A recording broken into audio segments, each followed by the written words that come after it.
It's now time for Ermanni and Edwards with Maz, live on the Woodward Sports Network. Every day, 2 to 4 p.m. Starring Ryan Ermanni, Michigan great and former NFL baller Braylon Edwards, and of course, Tom Mazaway. Let's talk some sports.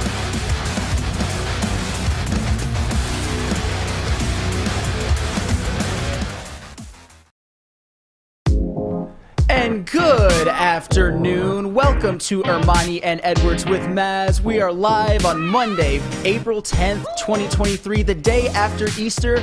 I am Flannel Sam, of course, filling in for Ryan Ermanni, and something's a little awry in this room right now. Oh, that's right. We got Braylon Edwards in the Maz chair starting off the show. Braylon, how does it feel to be in the coveted Maz chair? Well, one, I'm not Tom Mazaway, ladies and gentlemen. Good to see you. Good to be back. I'm feeling better. Thank you for bearing with me. I couldn't keep coughing on the microphone and getting in you guys' ears, so I took some time off. Feel much better. Thank you for asking about me. But yeah, man, I'm not Tom Mazaway, nor will I ever claim to be Flannel Sam. But this chair is comfortable. I got some support. It's nice and relaxing. I see how he gets stuck on his phone and gets stuck in the chat all day long, because this is what I'd be doing if I was sitting here. Absolutely, man. I used to do some spots on the heavyweights in the chair, and it was just so comfortable, so relaxed. I always felt super chill, so I'm kind of jealous that Maz gets that chair every single day. But Braylon, I couldn't do this from this chair like every day. Like it's too comfortable. Like, and as soon as I'm sitting in this chair with Flannel, I'm thinking, damn, what can I watch on Netflix? I'm thinking about ordering wings. I'm like, you guys want anything? Hey, babe, can you bring me a beer? Like, this is the Al Bundy chair. Like, babe, let me get a beer and some wings. I could not agree more. And, of course, we've got JB Smoove in the sound booth. And, JB, before we move on, I have to ask, are you even remotely recovered from last week's opening day extravaganzas? I still got bruises, so I'm still ice and Advilling it up for the rest of the week. There's a lot of work put in, but it was a good time by all. Oh, yeah, and to go a little bit behind the scenes, it was me, JB, Adam, Justin Slanik in the back, and Gabby that were there bright and early in the morning. And Too early in the morning. And JB, you were there until the very, very end. I got to leave at 4, because fortunately I got to leave at 4, but JB was not so lucky, but he is the hardest working man at Woodward Sports. And, of course, we got Fletch in the sound booth. Or not in the sound booth, on the ones and twos. My bad. In the technical director booth. And Fletch, you got to tell Fletch put the shades on. Put the shades on, and I'm going to put the camera on you, Fletch, or you're going to put the camera on yourself, because how did you feel watching the Detroit Tigers in their first series against the Red Sox this Easter weekend? I know you were probably as mad as hell as anybody. I don't want to. That's why he got them glasses on. I don't want to talk about it. That's why he's wearing those glasses. Keep my poker face, and I'm not gonna bore everyone with talking about a team that isn't worth being talked about. And that is understandable. Speaking of baseball teams, I have a really, really big bone to pick with a certain Los Angeles Angels. Why you got a bone to pick with them, Flannel? Well, I'll tell you why. Because I was at my Easter celebration. How was Easter for you, by the way? Easter was very, very good. I had lots of ham. Everybody had good Easter? Everyone, do you have a good Easter, everybody? Yeah. Yes. Oh, all yeah, right. yeah. All right. Good. It's good. All right. So I wouldn't say ruined my Easter, but it put a little bit of a damper. So as you know, the Los Angeles Angels have Shohei Ohtani and Mike Trout, who best talent ever. To me, as adult fans, the two best baseball players I've ever seen. And Shohei Ohtani is the best baseball player ever in a vacuum, with his ability to hit as like an MVP and pitch like a Cy Young winner. He literally does both. So Agreed. I was checking the score of that game, and it was 6-0 Los Angeles Angels. And Shohei had hit a home run. Mike Trout had a hit or two at the time. And I'm like, okay, they're about to get off to a good start. Hopefully they'll actually win something this year. But this game is a W for sure. Just an hour or an hour and a half later, I check my phone, and it's 10-6 Blue Jays. And if that isn't the story of the Los Angeles Angels in the Mike Trout and Shohei Ohtani era. For that game, Mike Trout was 2 for 5, including a walk, which means he was on base 3 out of 6 times. Right. Shohei Ohtani was 2 for 5 with a home run, walk, on base 3 out of 6 times. Shohei Ohtani, of course, was not pitching. And they ended up losing that game 12-11 in 10 innings, blowing it completely. And the fact that in the Mike Trout era, the Los Angeles Angels have been to the playoffs one time. In the Shohei Ohtani era, they have not yet made the playoffs. And so far this season, Mike Trout is giving you a .353 average, 3 home runs, and 9 RBIs. Shohei Ohtani is giving you a .333 average, 3 home runs, 8 RBIs, plus 1-0 on the mound with an .075 ERA. So, unbelievable. It looks like Shohei Ohtani is about to top, if he goes at this pace, which he won't go quite at this pace, but he could top what he's done his previous 2 years. And the Los Angeles Angels are going to finish this season 75-87. You watch. I've been watching it my whole adult life. It's just terrible. It's malfeasance by the Los Angeles Angels. Braylon, we were talking about it before the show. I know you agree. Oh, 100%. You know, anytime you've had the best player in baseball, who's Mike Trout, for the past decade and done nothing with him, you're not surrounding him with pitching, you're not surrounding him with other players, guys that can get it done. Like, you guys are legitimately, you're destroying your franchise. Your franchise has always been bad. The Angels have always sucked. They sucked when Nolan Ryan was pitching there in the 70s and 80s. They sucked when Reggie Jackson was there.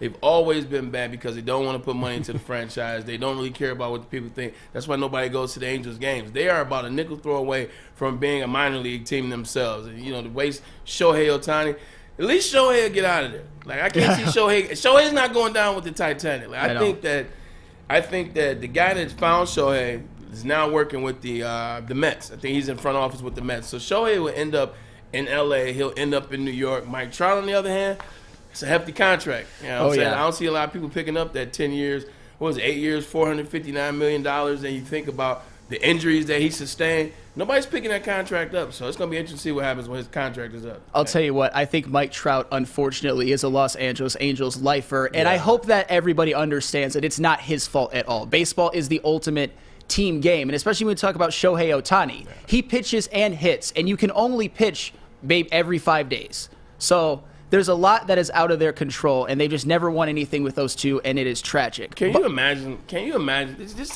Let's say they were on our team.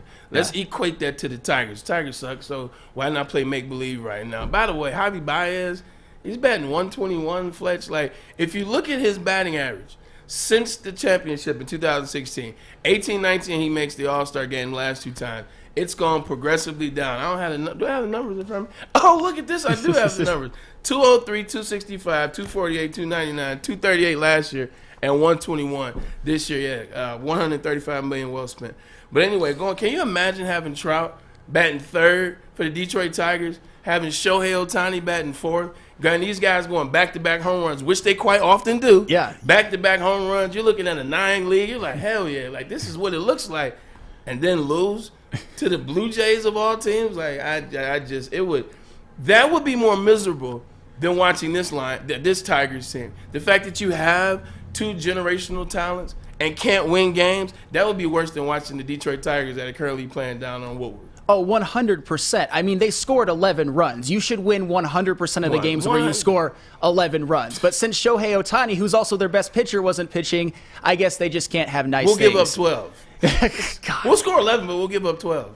I don't even. You know what? Yeah. I've had enough anger for the first part of the show. Let's talk about a team in L.A. while we're on. I know we're not doing L.A. sports radio, but it's the beginning. Why not? Why not get out the way and then get to Detroit for the next hour and a half? There is a team in the Western Conference in the NBA, and I know a lot of people are going to be mad at me for this. A lot of the LeBron haters are going to come out of the woodwork. I just know word in Detroit. I know it's going to happen. But the Los Angeles Lakers, don't be surprised if they win the West. I think the one team that is. What the hell did you just say? Well, JB, I'm gonna explain some things. Boy. Phoenix is the only team that I think is legitimately better than this current iteration of the Los Angeles Lakers. Since the All-Star break, and right around the All-Star break, a couple things happened. They traded Russell Westbrook.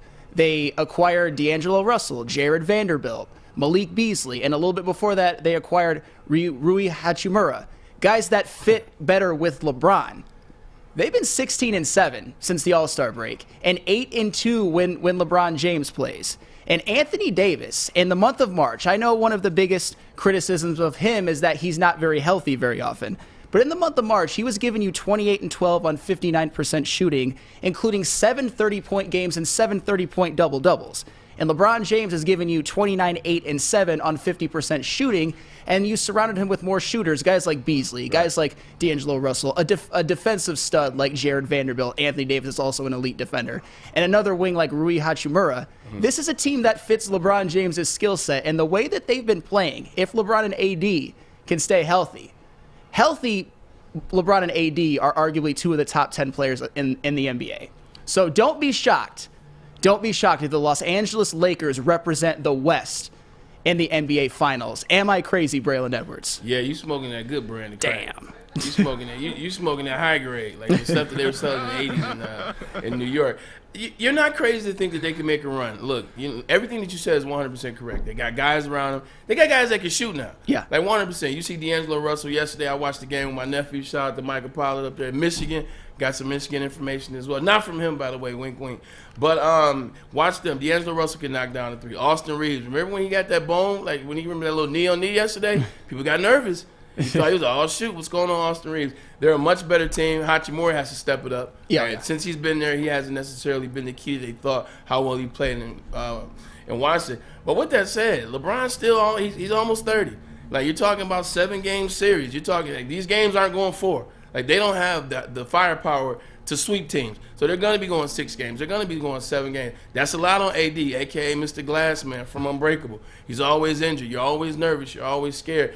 They've basically been on playoff pace since the All-Star game. They're 16-7. They're playing every night. Hell, they played against the Jazz team yesterday. I couldn't tell you one dude on the team. Like, I don't know who these guys were playing against. So you can't necessarily take all of that. You got to take a little of that with a grain of salt. I think they're playing much better. AD is showing that he can carry the load. But you're talking about 7-game series. Like, nobody's beating Kevin Durant and the Suns. Like, I don't even care about the rest of the people on the Suns. Nobody's beating Kevin Durant. Like, in his last 30 games, he's like 28-2. Oh, yeah. Like, and then you look at the firepower of Memphis, even with Ja being away and being estranged, they're still deep. Jaren Jackson or Josh Jackson. So I just think there's too much firepower in that West. But the Lakers could spoil the first round for somebody and maybe even the second round too. Yeah, if they play Minnesota in the play-in, and if they win that game, which I believe they will, especially with Rudy Gobert punching a teammate and being out for that game, then they play Memphis, which I know that they're tough. They got Ja Morant, Desmond Bane, Jaren Jackson, and a guy like Dylan Brooks. They're good defensively, but when you talk about high-end talent, LeBron and AD, those are superstars. I mean, LeBron is definitely a superstar. AD, I don't know if he's a superstar, but he is, in terms of Robins. AD healthy is a superstar. Yeah. Like, there's no debating that. You want him, AD healthy is a superstar. I mean, look what he's done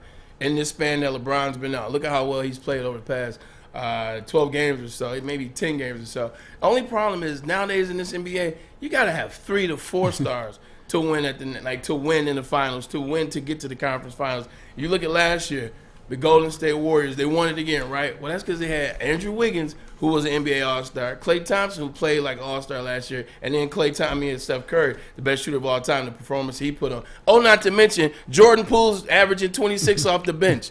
You got to be deep like that, and I just don't know if the Lakers are deep enough to get all the way to the finals. And that's fair, and it also speaks to the fact that the West is pretty wide open. I mean, do you trust Denver? No, I don't trust anybody in the West. The only team I trust in the West is the Suns, and you can't trust Chris Paul as far as you can throw him. Yeah. So to your point, the West is open, but I trust KD. Yo, I mean, when it comes to KD, I'll tell you what, and I'm not saying that the Lakers are going to win the West. I think if they can avoid Phoenix, which is probably not going to happen because Phoenix, they've got so much talent. I mean, that's also true. The Clippers seem to sort of have the Lakers number, which I can't deny at all. But all I'm saying is this Lakers team, the way that they played down the stretch, 16-7 since the All-Star break, including 8-2 with LeBron, that is noticeable, and they have a ton of talent. But we're going to get into way more as the show goes on. Coming up next, we're going to talk about the Detroit Pistons and the stepping down of Dwane Casey. We're going to get to some Lions later. We're going to get to a little college football, a little around the NFL. But first, I have to tell you about Cousins Maine Lobster. Woodward Sports is brought to you by Cousins Maine Lobster Detroit. Check out their food trucks rolling around the city offering the tastiest lobster rolls, lobster tacos, and more. Go to cousinsmainelobster.com and search locations to find the Detroit schedule or download the app to order ahead and earn points. It's Cousins Maine Lobster. By now you know me, Christina Gennari, as the obvious choice in real estate. And you know my website, soldchristina.com, as your #1 resource for buying or selling your home. Myself, along with my amazing staff, pride ourselves on making your home buying and selling experience a relaxing and easy one. Come see why we are the obvious choice. Christina Gennari at soldchristina.com, the obvious choice in real estate. Walk into any Lady Jane's Haircuts for Men for an award-winning haircut experience and automatically enter for your chance to win not one, but 2 vehicles of your choice, courtesy of Les Stanford Buick GMC of Ferndale. That's right, 2 cars, one for you, one for your wife, your girlfriend, or your best bud. Lady Jane's Haircuts for Men, open 7 days a week. Walk in anytime, sign in, sit down, watch your favorite team play, and before you know it, your hair will be game ready. Let one of our talented, award-winning stylists make you look handsome and clean. Lady Jane's Haircuts for Men. It's wicked awesome. Woodward Avenue, the first paved road in America. Woodward Sports, the first sports network born in Detroit and made for Detroit. When did you get here, man? Did you teleport or something? It's almost like I turned my back, and then all of a sudden Braylon Edwards is here with me. But now we got Braylon Edwards, Ermanni and Edwards with Maz. I am Flannel filling in for Ryan Ermanni. Braylon Edwards. We got JB Smooth in the sound booth and Flesh in the technical director's booth. I got it right this time. Rocking my team suck sunglasses. Yeah. I mean, speaking of teams that suck, we're going to talk about the Detroit Pistons. Great segue. They finished their season. That in this city? Why is he speaking of teams that suck? Why is it 3 out of 4 every time? It's at least 3 out of 4 in Detroit every time.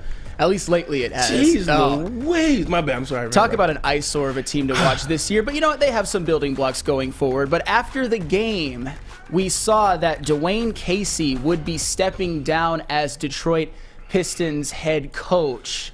And I got to tell you, I think that is the right move. Obviously, he's moving to the front office. They are coming off a very, very disappointing season. It's a rebuilding year, and Cade Cunningham was out.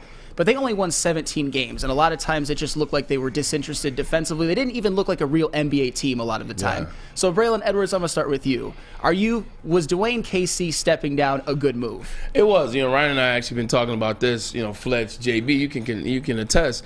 We've been talking about this for the better part of a year now. Talking about when's it going to happen, when's the right way to step down, moving on to the side, how are they going to go about it? Because if we're being honest, look, Dwane Casey did the best that he could. He was brought here to coach a veteran team. They brought him here in 2016, I believe. 2017, maybe? It was the 2018, 2019, or was it 1920? It was 1920. Okay, 1920. Yeah. So it just seems like he's been here. No, it was 1819. My bad. Okay. I'm 100% sure. He got here 1819. He was way here to coach a team of veterans, whether it was Reggie Jackson, whether it was Andre Drummond, bringing in Blake Griffin. We're going to coach a veteran team, and we're going to get Detroit going in the right direction. Well, they went from that to a complete rebuild. They got rid of Drummond. They got rid of Blake Griffin. They got rid of Reggie Jackson. They got rid of their players to go younger, to start over. And he bare with the system. He stayed here. He didn't have a problem with it. He tried to mentor these young kids, coach them. You saw last year he takes the players to the playoff game in Boston Garden so they can kind of, or TD Garden, excuse me, and so they can kind of see what the atmosphere feels like. So he did everything that he could. This just wasn't the team constructed for him to have success. Now, with that being said, I'll say this. It's a good move that they allow him to step down. And we knew he was going to move into the front office. He's smart. He's been around his business. He knows he can. Him and John Beilein together, I think they can cook up something in that office. But letting him step down, better way than firing him. Something is a disconnect with fans and people when you hear the word fire. When you see somebody was fired. When you say Dwane Casey was fired, but chances are we might have him in the front office. Like, well, why are you gonna have him in the front office and you fired him? But when you let him step down and he repositions to the front office, it seems like a great transition. So I think it was a smart move. Now the question is, what the next question is? Who's going to coach the Detroit Pistons? Well, there's a couple people that I can think of that I would want. Ime Udoka, top of the list. You saw what he did with the Boston Celtics. Actually, they made the finals in the year that he was the head coach. I know should have won. They probably should have won if Jason Tatum. If Andrew Wiggins wasn't playing so damn good. Well, Andrew Wiggins definitely had a part of it. But Tatum, he definitely had his moments where he turned the ball over too much. But they're playing well under Joe Mazzulla. But Ime Udoka is a good coach. I wouldn't mind the Pistons him on the Pistons at all. The thing about Dwane Casey is the bottom line, and I hate to say this, but somebody's got to say it. In the past 4 seasons, and I know the rosters weren't always good. They kind of went from a teardown to a rebuild and a bad injury to Cade Cunningham. I understand that. They won 80 games total in the past 4 seasons, which is equivalent to 20 per year, which is equivalent to every single team in that 4-year stretch being syrupy piss water. And that's just facts. I take no pleasure in saying this. I'm not saying that it's all Dwane Casey's fault. We look at the Detroit Pistons rebuild. Obviously, we love the Cade Cunningham pick. I think Jaden Ivey and Jalen Duren showed enough. I think they both had solid rookie seasons. Jaden Ivey is probably going to be top 3 in Rookie of the Year. But that 2020 draft, is not aging very well as time goes on. You look at Sadiq Bey, traded. Killian Hayes. I know there's a large faction of Detroit Pistons fans that are going to get mad at me for this. Let it go. Killian Hayes this season, I know it was his breakout year. He shot 37.7% from the floor, which is worse than his rookie season, which seems impossible. Did he break out or break in? Hey. I'm confused by those numbers, by those stats. It wasn't a good drive. Look, at the end of the day, the only thing I will say, I'll give you pushback on Dwane Casey is this a little bit. Name me the All-Star that he had in those 4 years. Name me the NBA All-Star that he had in those 4 years. Sacramento, this is the first time they've been in the playoffs, 25 years or 15 years, however long it's been. Even as bad as they've been in these last 5, 6, 7, 8, 9, 3 years, they've had an All-Star. They've had some players. They've had guys that can put the ball in the rim. They had guys that were on the precipice of being All-Pros. Now, this year you got 3 guys that were All-Star. They haven't had anybody. It's been patchwork. Jeremy Grant, by stats, is your best player until Bojan Bogdanović got here in the last 4 years. You give me that team. You give me that 4 years, or you give me that. I can't name you a coach that had success with that. I'm not saying, and here's the thing, I wasn't expecting Dwane Casey to win with this roster. I'm saying that they have been the worst team in the NBA over the past 4 years. And I think they've had enough talent to avoid that fate. I mean, Jeremy Grant, he's looked pretty good with Portland. I know he's in a different role. He's never supposed to be your best scorer going on a team that's How about your best player? He was our best player. I mean, he's more fit to be probably a 3 or a 4, honestly, because, I mean, in his time with Denver and you saw his time with Portland, he's a good NBA player. I'm more saying they were historically bad. 80 games in 4 seasons. There are 82 games in an NBA season. That sucks. And I know that there are some reasons. I'm not saying he was supposed to win. It's just when your team performs that badly in a 4-year stretch, this isn't 1 year, this isn't 2 years, you should automatically be fired. I know he wasn't fired, he stepped down, but I thought it was absolutely a fireable offense. And everybody should be fired. Tom Gore should be fired. 80 games in 4 years. Tom Gore should have to let the Pistons go. Give the Pistons up. 80 games in 4 years? Doesn't that sound made up? It sounds made up, but I can promise you, and you guys can all verify that it's true. And honestly, I don't know what he's necessarily done to warrant just being able to step down and have a front office position. I understand everything you said. He's obviously a basketball mind. He was coach of the year with Toronto, which matters. Which he got fired that very year. And I'll tell you why he got fired. Because he couldn't beat LeBron. Well, it's a little bit more complicated than that if you ask me. Obviously, LeBron had ownership over Toronto. They were the Cleveland Cavaliers were the class of the East. The 2016 team and 2017 team, those were teams with Kyrie. They had the higher seed. But in the 2018 season, the Toronto Raptors were the number 1 seed, and this was the Cleveland Cavaliers team that did not have Kyrie Irving, that was in shambles in the middle of the year, and then they made a bunch of trades.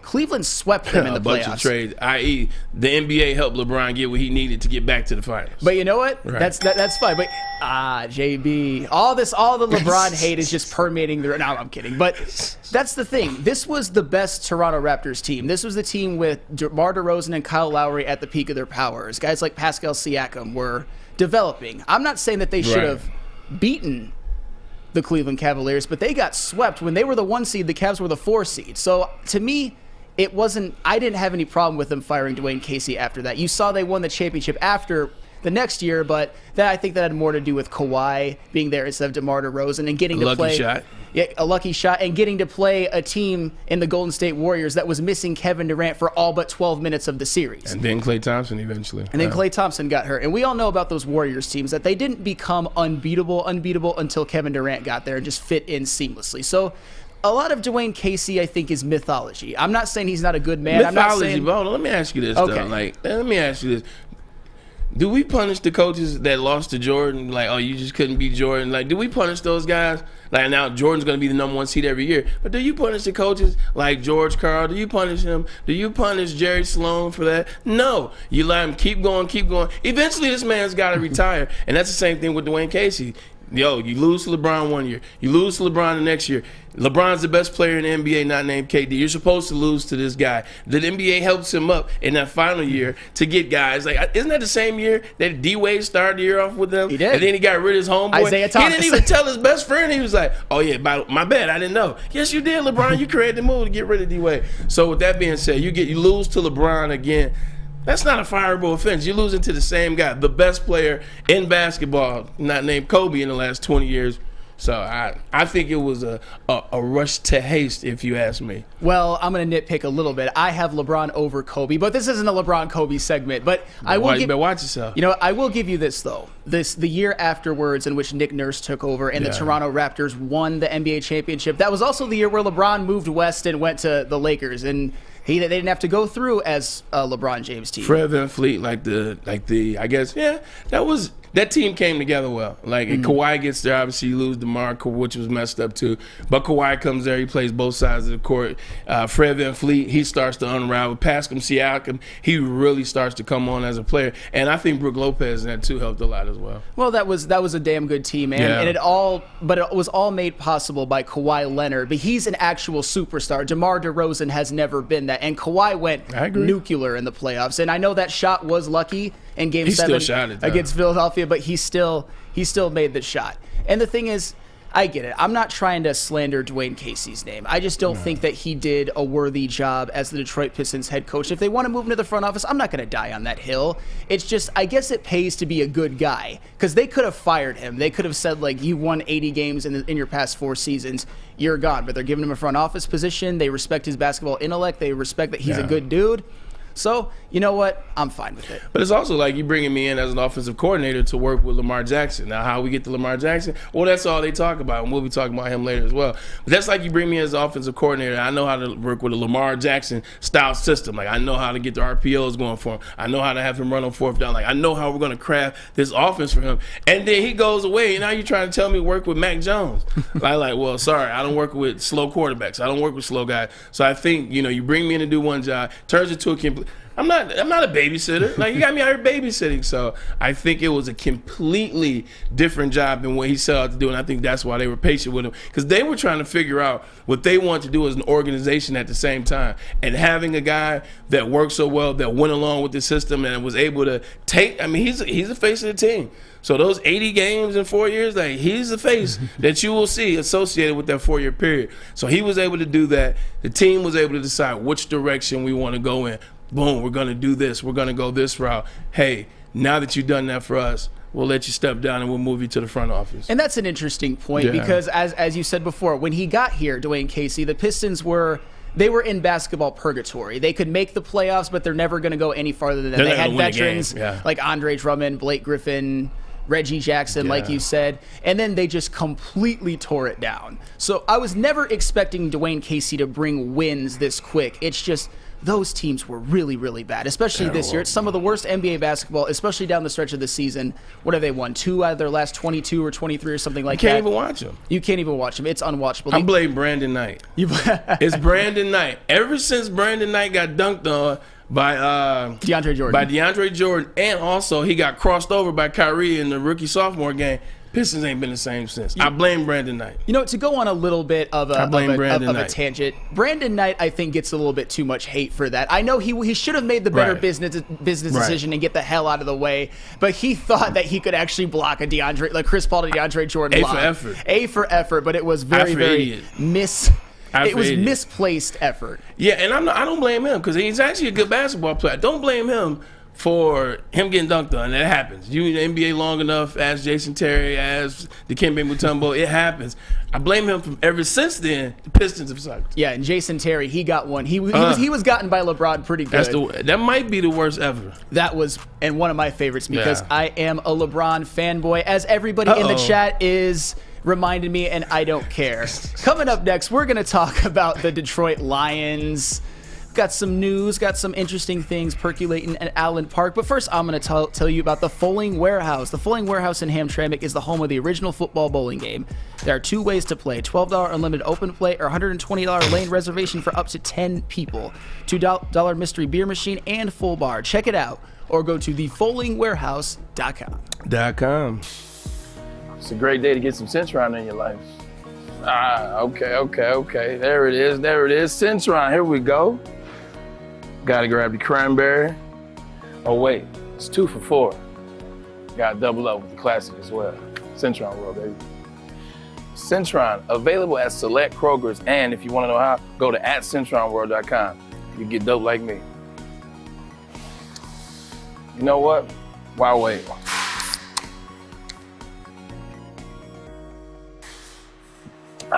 Great taste, guaranteed.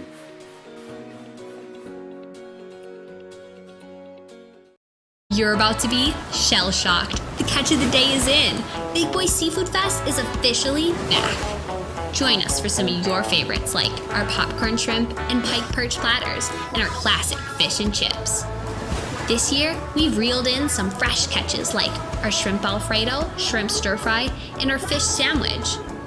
And especially, don't forget about our all-you-can-eat Friday night fish fry buffet. Every day is a fish fry at Big Boy.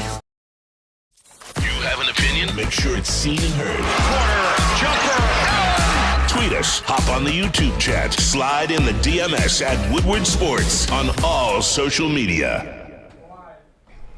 Now is the best time to join Planet Fitness. The gym that has always been known for being clean is now cleaner than ever. With tons of equipment, a full body workout, and a 30-minute circuit, and all memberships include fitness training.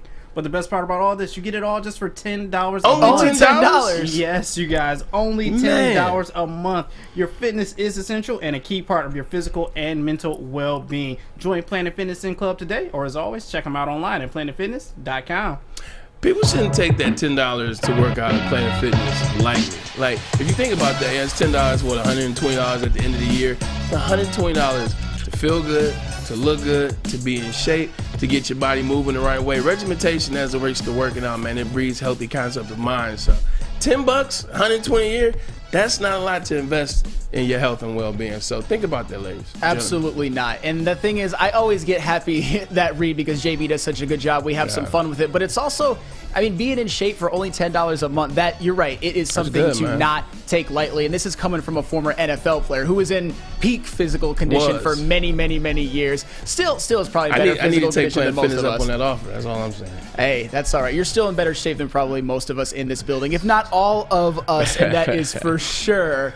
All right, do you want to talk some Detroit Lions? I would love to. All right. I would love to. I took the week off last week, you know what I'm saying, to get healthy. So I didn't get a chance to talk about pick 6 and 18 and moving back and what you're going to do and Jalen Carter and Anthony Richardson. I'm back, baby. Let's talk about it all. Well, there are some rumors, or maybe even more than rumors, involving one Jeff Okudah, the 2020 third overall draft pick. It looks like the Lions are reportedly looking to move on from Jeff Okudah. And Braylon, do you think that that's something that the Lions should explore? He looks like a Ha-Ha Davis stunt double right there. But I think so. I think they definitely should move forward. And this is why. Look, Jeff Okudah is an amazing person. I had a chance to get to meet him a couple of times through Chad, our fearless leader, and help him last year with his Christmas drive around Thanksgiving. Like, I've met him. He says the right things. He's an amazing individual. All his teammates love him. You can just see that all the teammates that came out to his event, guys only get a couple days off, and you have so much time. So for those guys to donate their time to Jeff, you see the work that he's put in twice to come back from injury. Amazing story to get back. You see the work he's put in. We've already showed you in February, showed his footage of working out on the grass, getting better, getting time, getting his feet right. At the end of the day, sometimes you need a new situation. Jeff Okudah came here. A lot of Lions fans didn't like the pick at 3 with the quarterbacks in that draft. He gets injured, then he gets injured again, has some success a little bit last year, but then he starts getting torched toward the end of the season. He needs to be in a new situation where it's a fresh start, a new situation, maybe a different coach and maybe a different scheme. Because I think right here, right now, he's always going to be trying to be proven that he's the third pick. He's always going to try to prove I'm worthy of that third pick. I'm worthy to wear that badge. I'm worthy to wear that title of third pick overall for the Detroit Lions. And it's just not going to happen here. I think he's thinking too much here. So I think this would be good for them. And I think you might be able to get a third-round pick for Jeff Okudah, which would be high for him. So you get a third. You let him start somewhere fresh. Let him get his career going somewhere else, and then you get a third-round pick, and then you turn into something good. So I think it's a good situation for them to move on and for him to move on. And you know what? I would agree with you on that. Let me start before I really get into it with the good of Jeff Okudah. Yeah.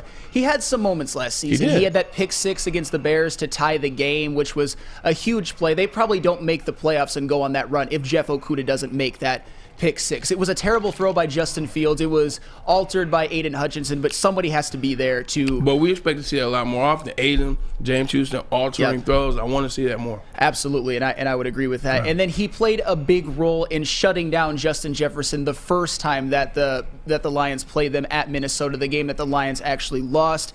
He was the main guy on Justin Jefferson, and then he had a good game against Dallas. I believe he had 15 tackles. Yeah. But here's the problem with Jeff Okudah, and he's never going to avoid the stigma of being the third overall pick in the 2020 draft. Lions fans who weren't happy at the time should still be unhappy given what they passed off and given the production of Jeff Okudah. His rookie season was not good. It was injury-riddled, but he was not good when he played. His second season basically didn't happen. It was cut short by a devastating Achilles injury. Yeah. And when we talk about last year, we talk about what position did the Detroit Lions really, really solidify in free agency? The secondary. You brought in Cam Sutton. You brought in C.J. Gardner-Johnson. You brought in Emmanuel Mosley. Sutton and Mosley, corners. Last season, Emmanuel Mosley, in limited play, gave off a passer rating of 63.5. Allowed a passer rating of 63.5, which is incredible. Cam Sutton, he had a much larger sample size. He was probably the number one corner for most of the year with Pittsburgh. Allowed 69.5 passer rating. Jeff Okudah, you talked about him getting torched a bunch at the end of the year. Here it comes. 97, which is significantly worse. And at this point, given that just sounds like a touchdown. That does sound like a touchdown. 97, that just sounds like, ooh, that's a lot of tuds. I mean, he probably did give up a lot of tuds. Especially against Philly, Seattle, where I begin. Oh, yeah, I love that. I love that Paul Allen drop, by the way. That was one of the all-time great calls. But that's the thing. Jeff Okudah. And also, if you were to cut him, you could save $5 million on your cap. You're not going to pay him your fifth-year option. You solidified the secondary through free agency. I understand that Emmanuel Mosley and C.J. Gardner-Johnson were one-year contracts, but maybe if you get rid of Jeff Okudah, you're maybe looking to draft a corner in this upcoming draft, and a very deep draft for cornerbacks. You could get like an Emmanuel Forbes, a Deontay Banks, or even, if you're lucky, a Joey Porter Jr. or a Devon Witherspoon falls into your lap. But still, Jeff Okudah, as much as we like him as a person, as much as we admire him coming back from that devastating injury and we feel bad for him, he's been a bad pick. When you look at what they passed up on, they passed up on Justin Herbert, for example. You could have got a generationally talented quarterback on a rookie deal. What has Justin Herbert done in his first 3 seasons? Only thrown 94 touchdown passes, which is second all-time in a quarterback's first 3 seasons, next to a little guy by the name of Dan Marino, who in his second year threw 48 touchdown passes. 5,000 yards. Absolutely. You could have had Tua Tagovailoa, which Tua, he had some struggles his first couple of years, but once you gave him weapons, once you gave him an offensive system run by Mike McDaniel, who is starting to look more and more like an offensive wizard, he had a great year. He led the entire NFL in passer rating. You know what's crazy about that? You're absolutely correct. And I just go back to just thinking about the Jeff Okudah situation drafting as well. When Quinn Trisha, let's go back there. When Quinn Trisha drafted, Jeff Okudah, I think people were uneasy, but people still wanted to get the benefit of the doubt because at that time it's like, all right, cool, this is Matt Patricia. He's coming over from New England. And then at that time, this is still when Ohio State was DBU. Oh, yeah. They weren't wide receiver U yet. They were DBU. You look at Eli Apple when he was in college. He was great in college. Yeah, he was great. I'm talking about great in college. He even had some moments in the NFL. Yes, I saw him being torched. But you look at him, you look at Marshawn Lattimore, you look at Denzel Ward, who was the highest paid DB last year when he signed a contract with the Cleveland Browns. They had a long list of DBs where you're like, validation, you're validated. So when you see Jeff Okudah, it's like, all right, I'll wait, I'll see. But the one problem with that, and I even get mad at Matt Patricia with the Patricia situation for doing it, he wasn't like that at Ohio State. That's the one thing that bothers me about the pick. It's not that it's a DB. It's not that it's a house. It's none of that. Like, it's the fact that when you go back and watch that film, Jeff Okudah wasn't like that in college. That's the one thing that bothers me about that pick. I mean, he was certainly a very, very good corner in college, but I know what you mean. Ohio State numbers, like the statistics to a certain extent, they can be like delusional, or they can they can be off script a little bit. If you're looking at the DB usage, ain't nobody getting open. Because you got Nick Bosa. Joey. You got Chase Young, who's getting 20 sacks. So a lot of times those numbers, you got to watch the film and break it down. Oh my goodness, they were edge rusher you too at the time. Exactly. Nick, Joey, Chase Young, Sprinkle, all those guys from that 2014 national championship.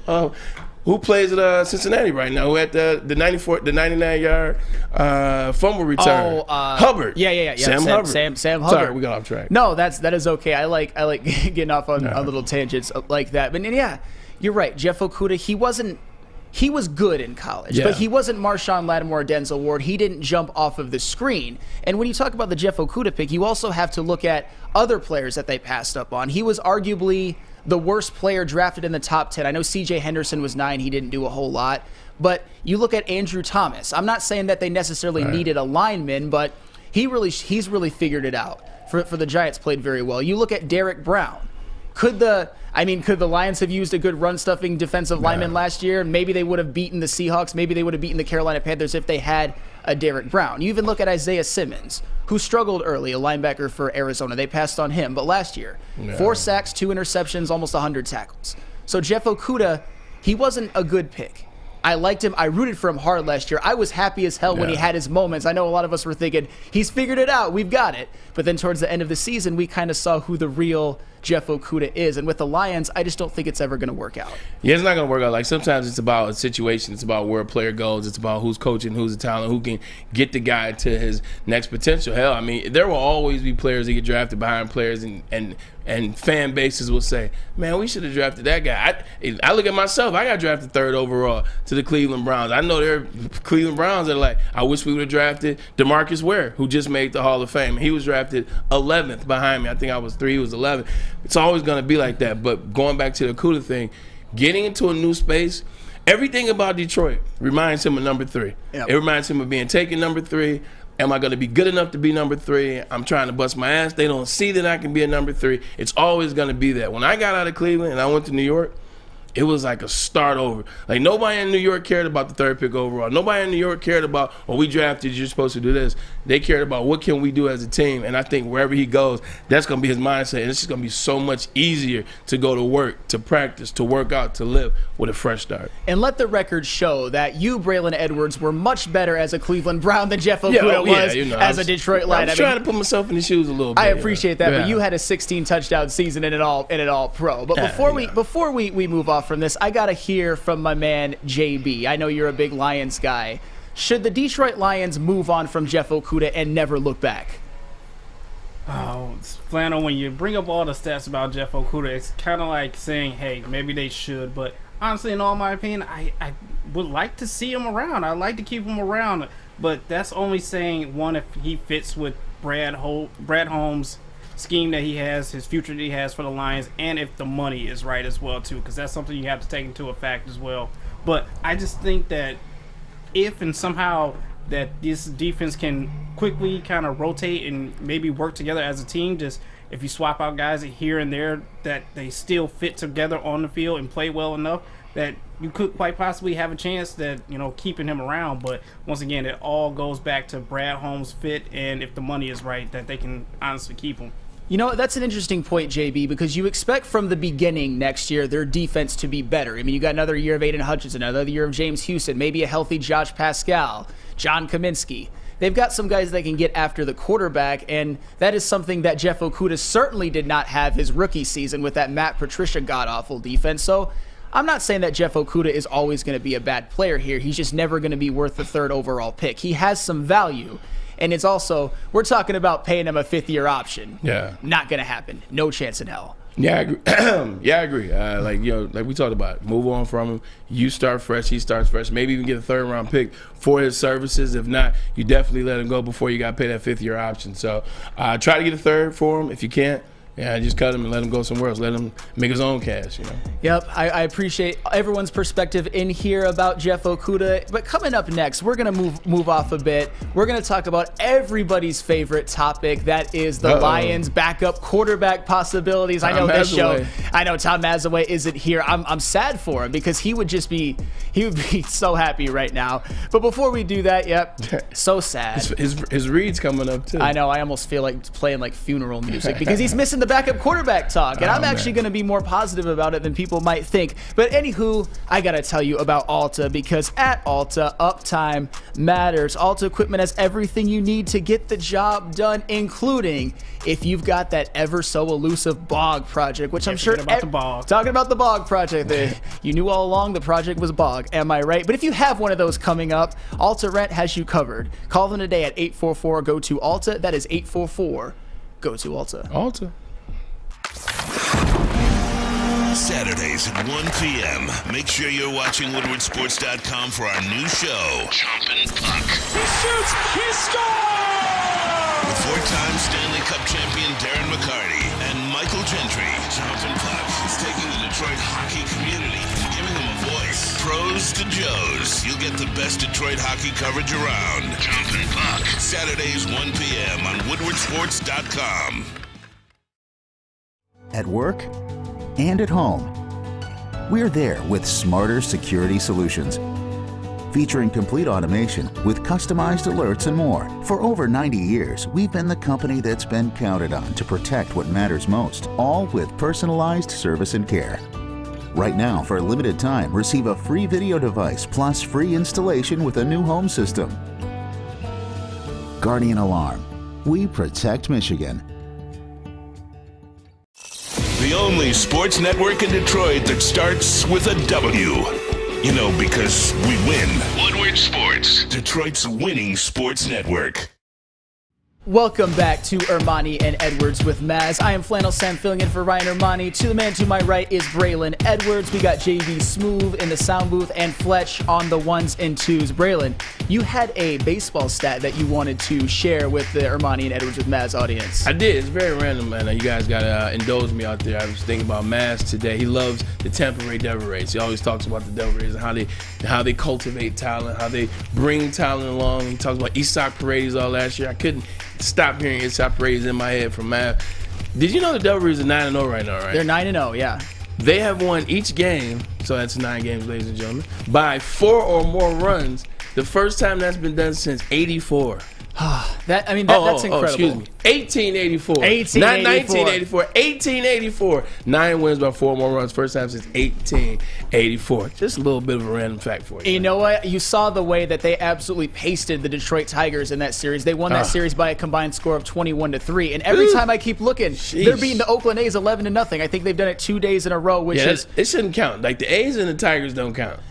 Like they only count for 2 points. Oh my God, the A's and the Tigers are both going to be absolutely terrible, and it looks unfortunately that they might have lost another trade via Austin Meadows and Isak Paredes. We hope Austin Meadows gets the help that he needs, but wouldn't it be just perfect that Isak Paredes goes to Tampa and all of a sudden discovers that he's a good wins baseball. a silver slugger or something. I mean, I don't know if he's going to do that, but he's playing very, very well this year, and he had 20 home runs last season. 20 home runs last year. And Austin Meadows. He had like 8 and 10 games. Yeah, and Austin Meadows in his injury-riddled season had 0. Again, I'm not trying to slander Austin Meadows. That's close. 20 and 0, they're close. Oh, they're right close. there. If you get rid of 19. Unfortunately, but enough Tigers talk because it will just depress and bum out the whole room, especially my man Fletch. Let's talk about the Lions and the backup quarterback situation. The Lions, they're the best hope in Detroit right now. Yeah. And there's a certain backup quarterback that is still on the market that is gaining a little bit of steam when it comes to the Detroit Lions, and that is Teddy Bridgewater. I got a tweet from Dave Burkett. Bridgewater has always made the most sense as a backup from his ties with Dan Campbell to what Ben Johnson said he wanted in at number 2. And remember, Brad Holmes said some of these vets would wait till after the draft to sign. That is a very, very intriguing. So, Braylon Edwards, should the Lions make a play for Teddy Bridgewater? So we've talked about this, and it depends on the money for me. Like Teddy Bridgewater's a guy, he made $8 million last year. Like I say that again, ladies and gentlemen, especially you're talking about a city whose fans, they value the money that they have. Yeah. Well, that they used to have. They value the money that they have. That's $8 million. That's steep for a backup quarterback. So if the tag on Bridgewater is, if we can get that down to 6, I'm okay with spending 6, and here's why. Perfect last name. He's a bridge quarterback. Like when you bring him in, it's for a sprained ankle. It's for it's for a mild injury. It's for a not an injury, but an ailment. I'm hurt. It's for being hurt. It's not for being injured. When you bring him in, he does an amazing job. Like Miami. Now I know he didn't. Like, he was playing well before he got injured in Miami in that game. You look at what he did with the Saints, 5-0 when he backed up in the Saints. Teddy Bridgewater is even with Denver. You look at Denver, where they were at one point in that season last year, to Carolina. Whenever he comes in, he usually plays well. He does not turn the ball over. You're going to get a quarterback. It's going to be like a Cooper Rush situation last year for the Cowboys.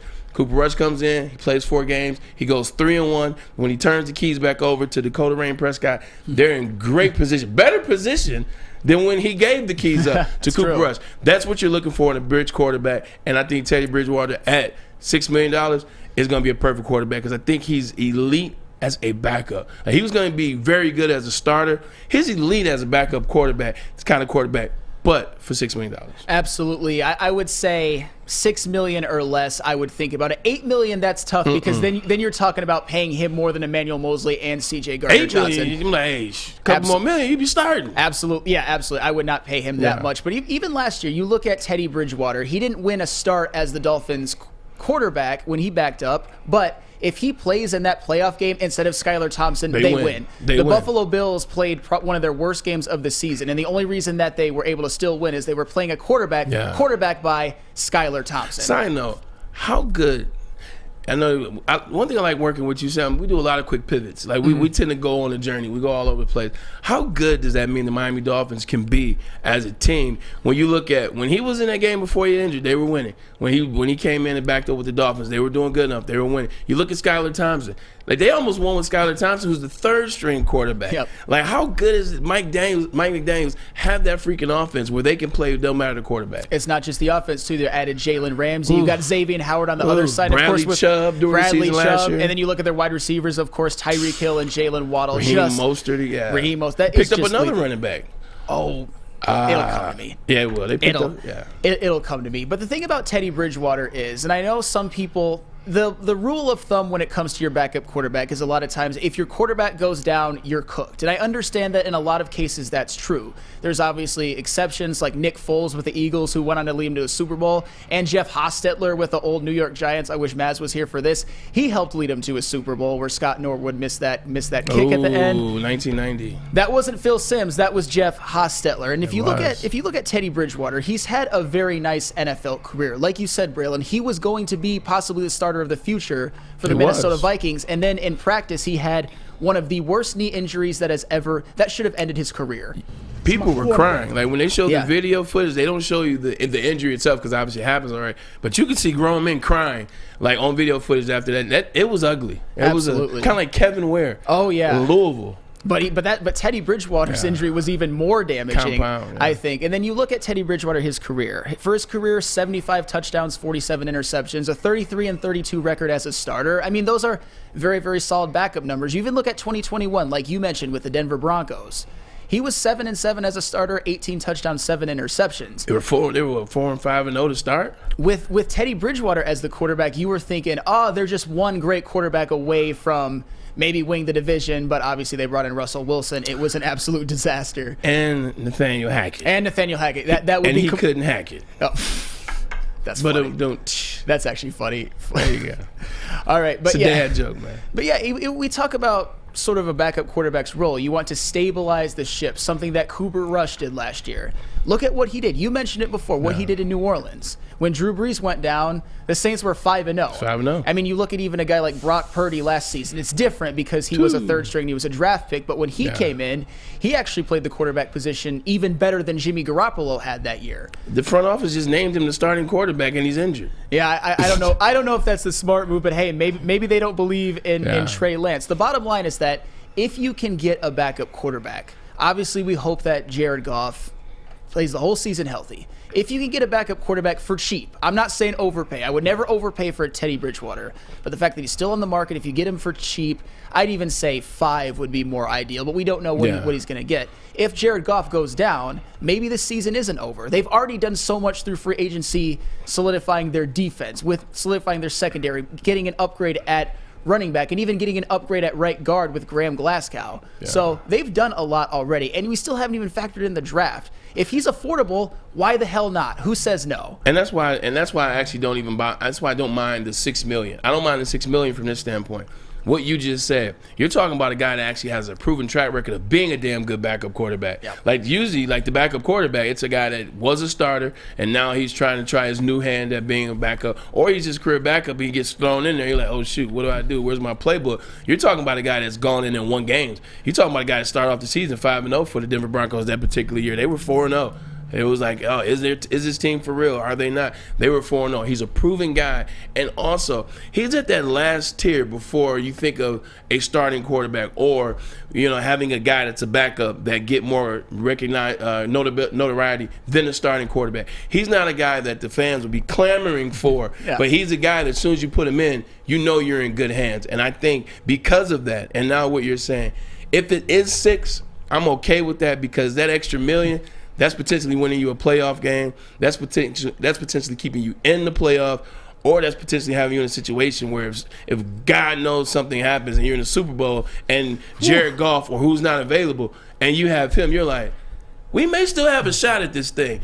That extra $1 million to be worth it. I mean, you mentioned something about how Teddy Bridgewater is right there when you talk about starting level quarterbacks, kind of a low end starter. To me, it's like Teddy Bridgewater is Jacoby Brissett. Jacoby Brissett is Teddy Bridgewater. They're basically the same person. I'd take Teddy over Baker Mayfield. And Baker Mayfield just got $0.5 million more than him and is a starting quarterback for the Tampa Bay Buccaneers. I take Teddy Bridgewater every day. Oh, Baker Mayfield. He's my least favorite player in the NFL. So I'm not biased. I am definitely biased when it comes to. Don't say that. That's Maz's boy. You see that Fletch knew. Don't talk about Baker Mayfield. Maz will get you. But what does he even have to come back at me with when it comes to the Baker Mayfield? I think he's Baker's adopted father. I don't know. Don't get me wrong, he had a good rookie season. I know this is the Baker Mayfield topic, but let me finish. In 2020, he helped lead them to the playoffs, but he also had Nick Chubb in the backfield with over 5 yards per carry, Kareem Hunt, a defense featuring Myles Garrett and Denzel Ward. I mean, he did what he had to do, Baker Mayfield, but a lot of it was and that offensive line that opened up all the holes. So Baker Mayfield, he absolutely blows. But when we're Baker Mayfield hasn't done anything he has done nothing since planting the Oklahoma flag in Columbus. Ever since then, he's done nothing. Absolutely. And even then, because obviously I love to see Ohio State lose anytime that I can, but my thought was like, man, that Baker Mayfield, I never liked him. I knew Baker Mayfield was going to be a problem, and when I say problem, I mean problem in a bad way. I knew he was going to be a problem when he had the whole thing happen. Was it Kansas? When the little boy didn't want to shake his hand, and he gave the boy the finger. I was like, Baker Mayfield's an interesting guy. And he also ran from the cops, or not really ran. He just slow jogged and got tackled by them. And people talked about. He put that 40 on display. Oh my God, yeah, that lack thereof 40. And that was one thing that always bothered me. And I know I'm getting off onto a tangent again. A lot of people who wanted to draft Baker Mayfield wanted to completely disregard, he was young, but running from the cops, do you know what that shows you, especially when he wasn't even really trying to get away? He was slow jogging and got tackled. Rich Eisen speed. Rich Eisen speed. Yeah, Rich Eisen speed, perfect. Is that you have bad judgment. And that might carry over into the NFL, and I think it has carried over into the NFL. I mean, if you run from the cops and have no chance, and quarterback is a position where you need good judgment, and Baker Mayfield doesn't have it. But you know what? It's funny you say that because that makes a lot of sense because he throws a lot of passes that he knows he can't get the ball there, but he still does it. He knew he wasn't going to outrun the cops, but he still tries. There are throws he makes. There's times where he tries to outrun defensive ends, and he knows he's not faster than Micah Parsons and T.J. Watt and guys like that. You're right. Decision-making is not his strong suit. Well, that's the thing. So you want to give him the participation award? Well, at least you tried. At least, the Bart Simpson cake, at least you tried. But you guessed it. That's the thing about Baker Mayfield. He thinks he's more athletic than he is. He thinks he has a stronger arm than he does. Thinks he's taller than he is. And that's the thing. And as two fellow tall men, me, you, Braylon, you're quite a bit taller than me. You're football tall. I'm just regular person tall. Yeah, you're tall, though. Yeah, but that's the thing. Yeah. We run across people like that, or I've run across people like that. He has Napoleon syndrome really, really bad. Yeah. Really, really. And it sort of goes into his thinking he has a stronger arm. thinking he's taller, thinking he's more athletic, and he's really not that talented. He looked damn good at Oklahoma. I'll give him that. He looked damn good at Oklahoma in the Lincoln Riley system, in which they produced another Heisman Trophy quarterback right after that. That's his height. They're shorter than him, actually. Then Jalen Hurts, who was second in the Heisman Trophy race. So we can argue that was more Lincoln Riley and his system, but he was a good college quarterback. I like what you said. You said the Napoleon thing. It was so funny when you said it. I thought you were talking about his Uncle Rico. I was like, Uncle Rico might have been a better quarterback than him. Yeah, he probably was the better quarterback, unfortunately. Coming up next, we're going to talk a little bit more Lions. There is another option that is gaining a little bit of steam when it comes to the Lions and their backup quarterback situation, maybe even the quarterback of the future. I'm kind of curious to see what you all think of that. But first, I got to tell you about Lady Jane's, where I get my hair cut, where it always has me looking so good. And I'll tell you what, I will go to any stylist in there. I don't even request it because they've always done such a great job. Walk into any Lady Jane's for an award-winning haircut experience and automatically enter for your chance to win not one, but 2 vehicles of your choice, courtesy of Les Stanford Buick GMC of Ferndale. That's right, 2 cars, one for you and one for your wife, girlfriend, or best bud. Lady Jane's open 7 days a week. Walk in anytime. It's wicked awesome. Wicked awesome. Hi, I'm Dr. Jason Olafson, DC, the founder of the Custom Health Centers, and we've helped thousands of people learn how easy it is to lose weight and keep it off with our customized weight loss and body contouring programs. With Custom Health, you don't feel hungry, you eat well. My name is Simeon Timbuk, and I've lost 71 pounds on the program. Call us at 844-789-THIN or visit CustomHealthCenters.com for a free consultation and get started for as little as $5 a day. 3 NBA championships. Detroit fans were there. 11 Stanley Cups. Detroit fans were there. 4 World Series wins. Detroit fans were there. And that one Lions playoff win in 1991. Yeah, Detroit fans were there. Woodward Sports, where the fans are. Talking quarterbacks, going into hour 2 of Ermanni and Edwards with Maz. I'm Flannel Sam. We got Braylon Edwards to my right, Fletch in the TV booth, and JV Smooth on the 1s and 2s in the sound booth, a spot that I occupied just one show before on Big D Energy. The sound guys, me and JB, we always stick together. But anywho, there's a certain quarterback prospect that is visiting with the Detroit Lions today. Look at that. Ian Rappaport reports Tennessee quarterback Hendon Hooker will fly today to Detroit to visit the Lions tomorrow, sources say. Detroit picks 6th and 18th in the first round of the draft. So, Braylon Edwards. Yes, sir. What do you think about the Lions potentially ending up with Hendon Hooker as the quarterback? And I'll go another step further. Okay. Are we really taking him in the first round? Ooh. It says 6 and 18. I don't think it's necessary to take him in the first round, but I don't know. Maybe you have to. There's a lot of garnishment on that sandwich, man. I gotta dissect that. Garnishment for garnishment. Let's start here. Yeah. Yes, he's a little older. I understand that. But let's process it in terms of what he did last year. Last year, he took Tennessee, a team that people knew always had pretty good talent, but they never put it together. He took that team, they go into Alabama, they beat Alabama, they go toe-for-toe with Georgia, but then Georgia, they just couldn't man up. I mean, at the end of the day, you see national championship, who really could outside of Ohio State's luck? But anyway, he's number 1 efficiency in the nation. He's the best, most yards per attempted pass, per completion. He's the yardage, the hyper offense, which is pretty much what all of the teams in the NFL are now running. There's some form of Josh McVay or some form of Kyle Shanahan. Like the offense, so he's running a pro-style offense. He's already ready. He's up to speed. He's older, so he's already more mature. Like he's not the 20-year-old quarterback that you're going to have to he's not Baker Mayfield, okay? He's not Kyler Murray. He's not Lamar Jackson to a certain extent. He's not a lot of these younger quarterbacks that have to grow and figure it out how to be an NFL professional. He's already he's a young man. He's the elder statesman of his team. He knows how to be a leader.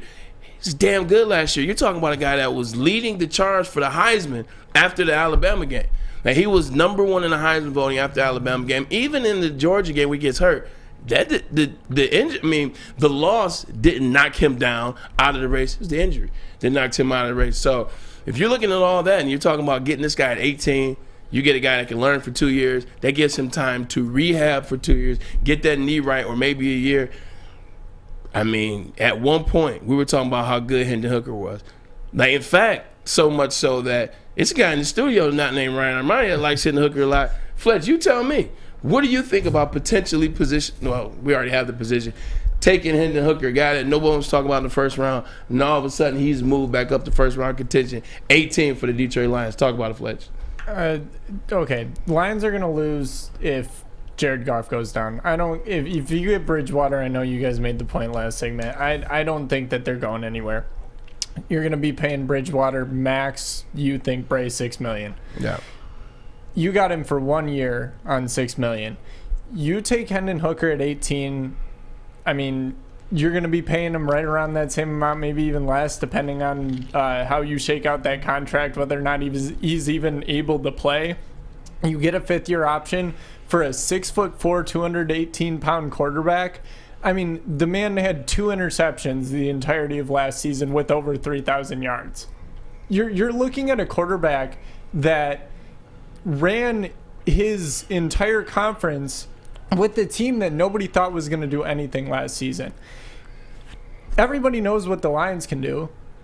You have 2 years left where Goff can do something for you.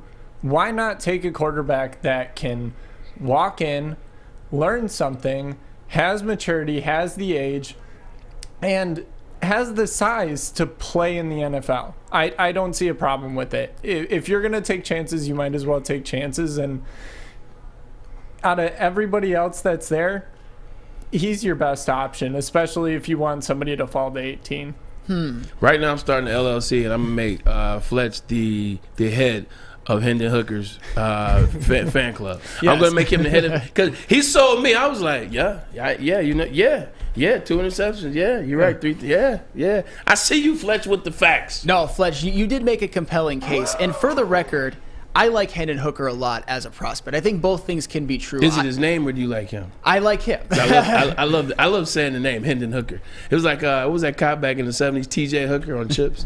Too young for that. It's an all-time great name, and I will give you that. But to me, I'm not taking him at 18. If he falls to 48 or 55, which mock drafts have had him, I don't really see him mocked in the first round, or I haven't in a while, or maybe it's been gaining a little bit of steam. But it wouldn't drive me crazy if they passed on him at 18 and then he wasn't available at 48 or 55. But I will say this about Hendon Hooker.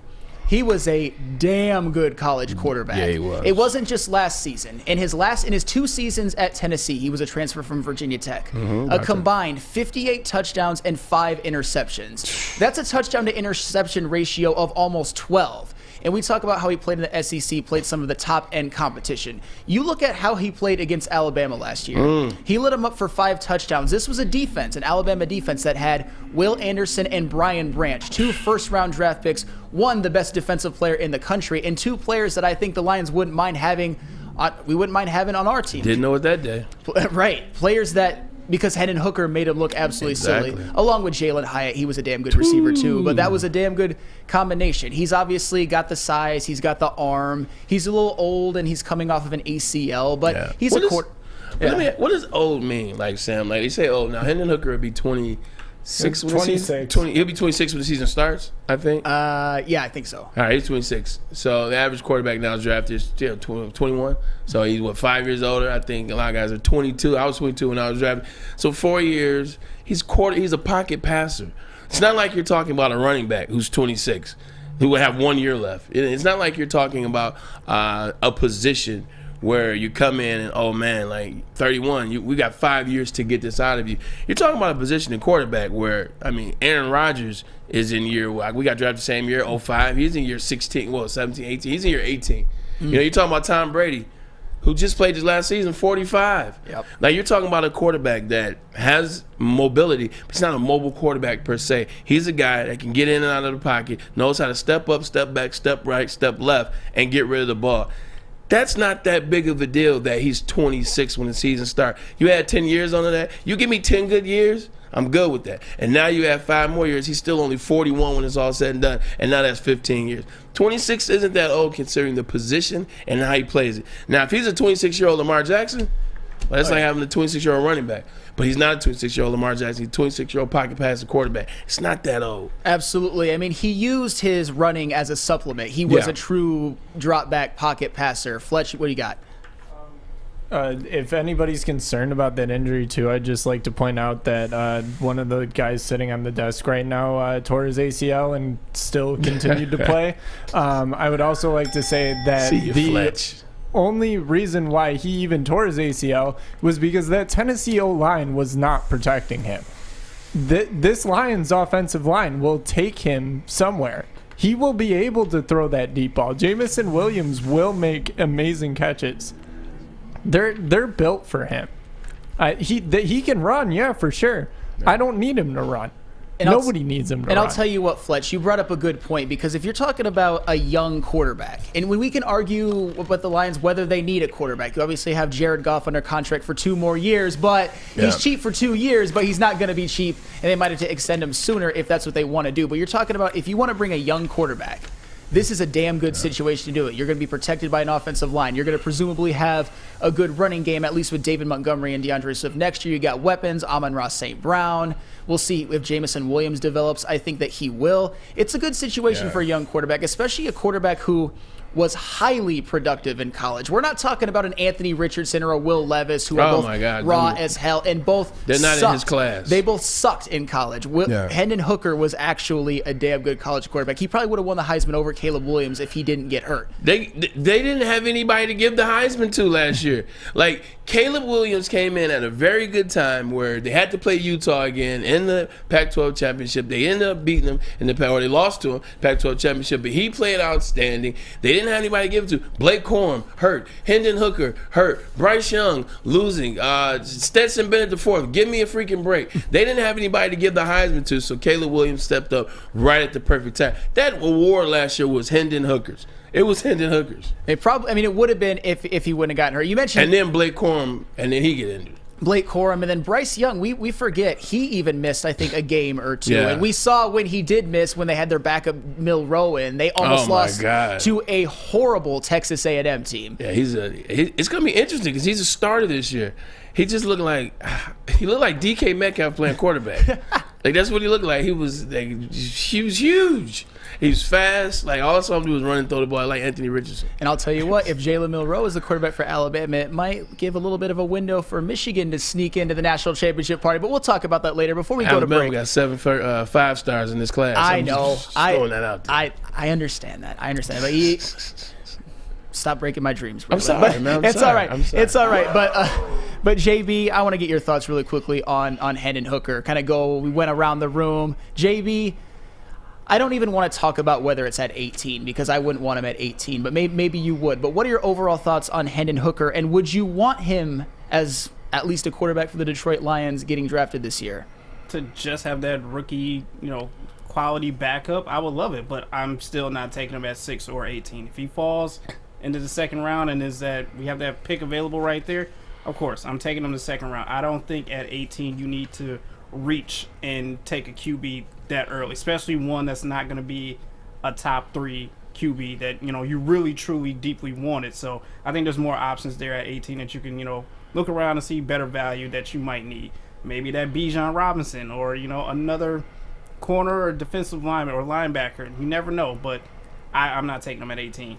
And I would agree with you on that. It sounds like, though, that you like him as a player, so we're pretty much on the same page where it's like if he falls 48 or 55, I would probably, if I were Brad Holmes, run to the podium. As long as with your 6 and 18 pick, you solidify some other needs on your team. But at that point, with they've already done free agency, Hendon Hooker at 48, I don't hate it. I'd actually probably love it. Yeah, Hendon at Hooker this point. Hendon Hooker at 48 would be great. Can we take a second and give some credit to Brad Holmes? We're just thinking about some things and hearing things all out. One, Jared Goff is cheap this year, but he's not cheap next year, and this is why.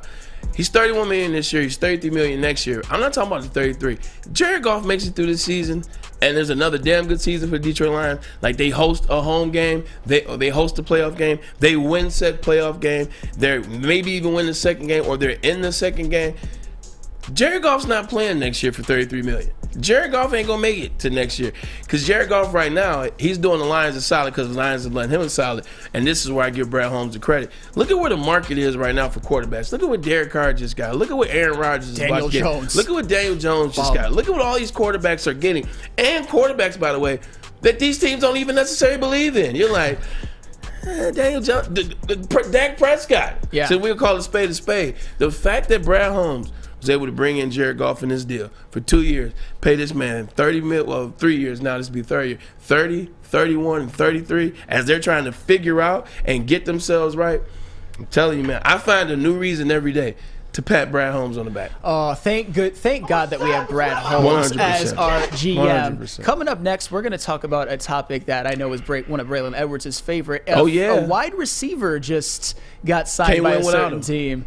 And I'll tell you, you definitely can't win without him, especially in today's NFL when wide receivers, I think, are more valued now than ever. But first, I'm obviously, as anybody with eyes can see, am pale as hell. The sun's coming out, but until I can get out there and sunbathe, of course, I got to go to Chili Peppers Tanning. They'll have me looking like one of the guys on Jersey Shore. Chili Peppers Tanning is where you'll find the cleanest salons in the D with spotless, sanitized rooms and trained and certified tanning professionals. Join the Pepper Club for all the best deals. They'll be all competitors by $5.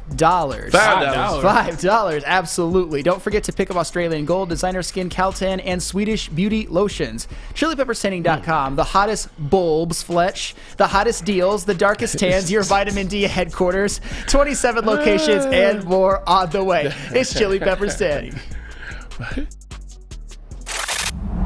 Love Woodward Sports? Love wearing clothes? Then you should be wearing Woodward Sports clothes. Check out our full line of merch at woodwardsports.com. Just click on Shop. We have all your favorite designs, like Dan Campbell kneecaps, Beverly Hills Golf, Woodward Golf, and of course, our own logoed out merchandise. Men, women, infants, kids all love Woodward Sports. Impress your friends. Impress your boss. Impress your dog. Buy Woodward Sports merch today.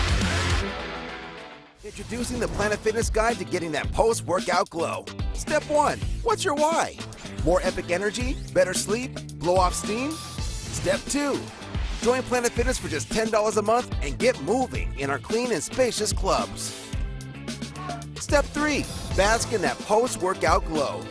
Join Planet Fitness today for just $10 a month. Join today at any of the 50-plus Detroit area locations.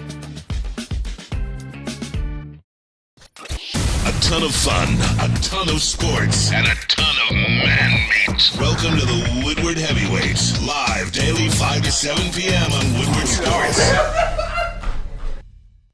Welcome back to Ermanni and Edwards with Maz. And the wide receiver, of course, that I was teasing is none other than former superstar wide receiver Odell Beckham Jr. just signed with the Baltimore Ravens for 1 year, $15 million guaranteed, and $18 million in potential incentives, which that seems like a steep price for Odell Beckham Jr.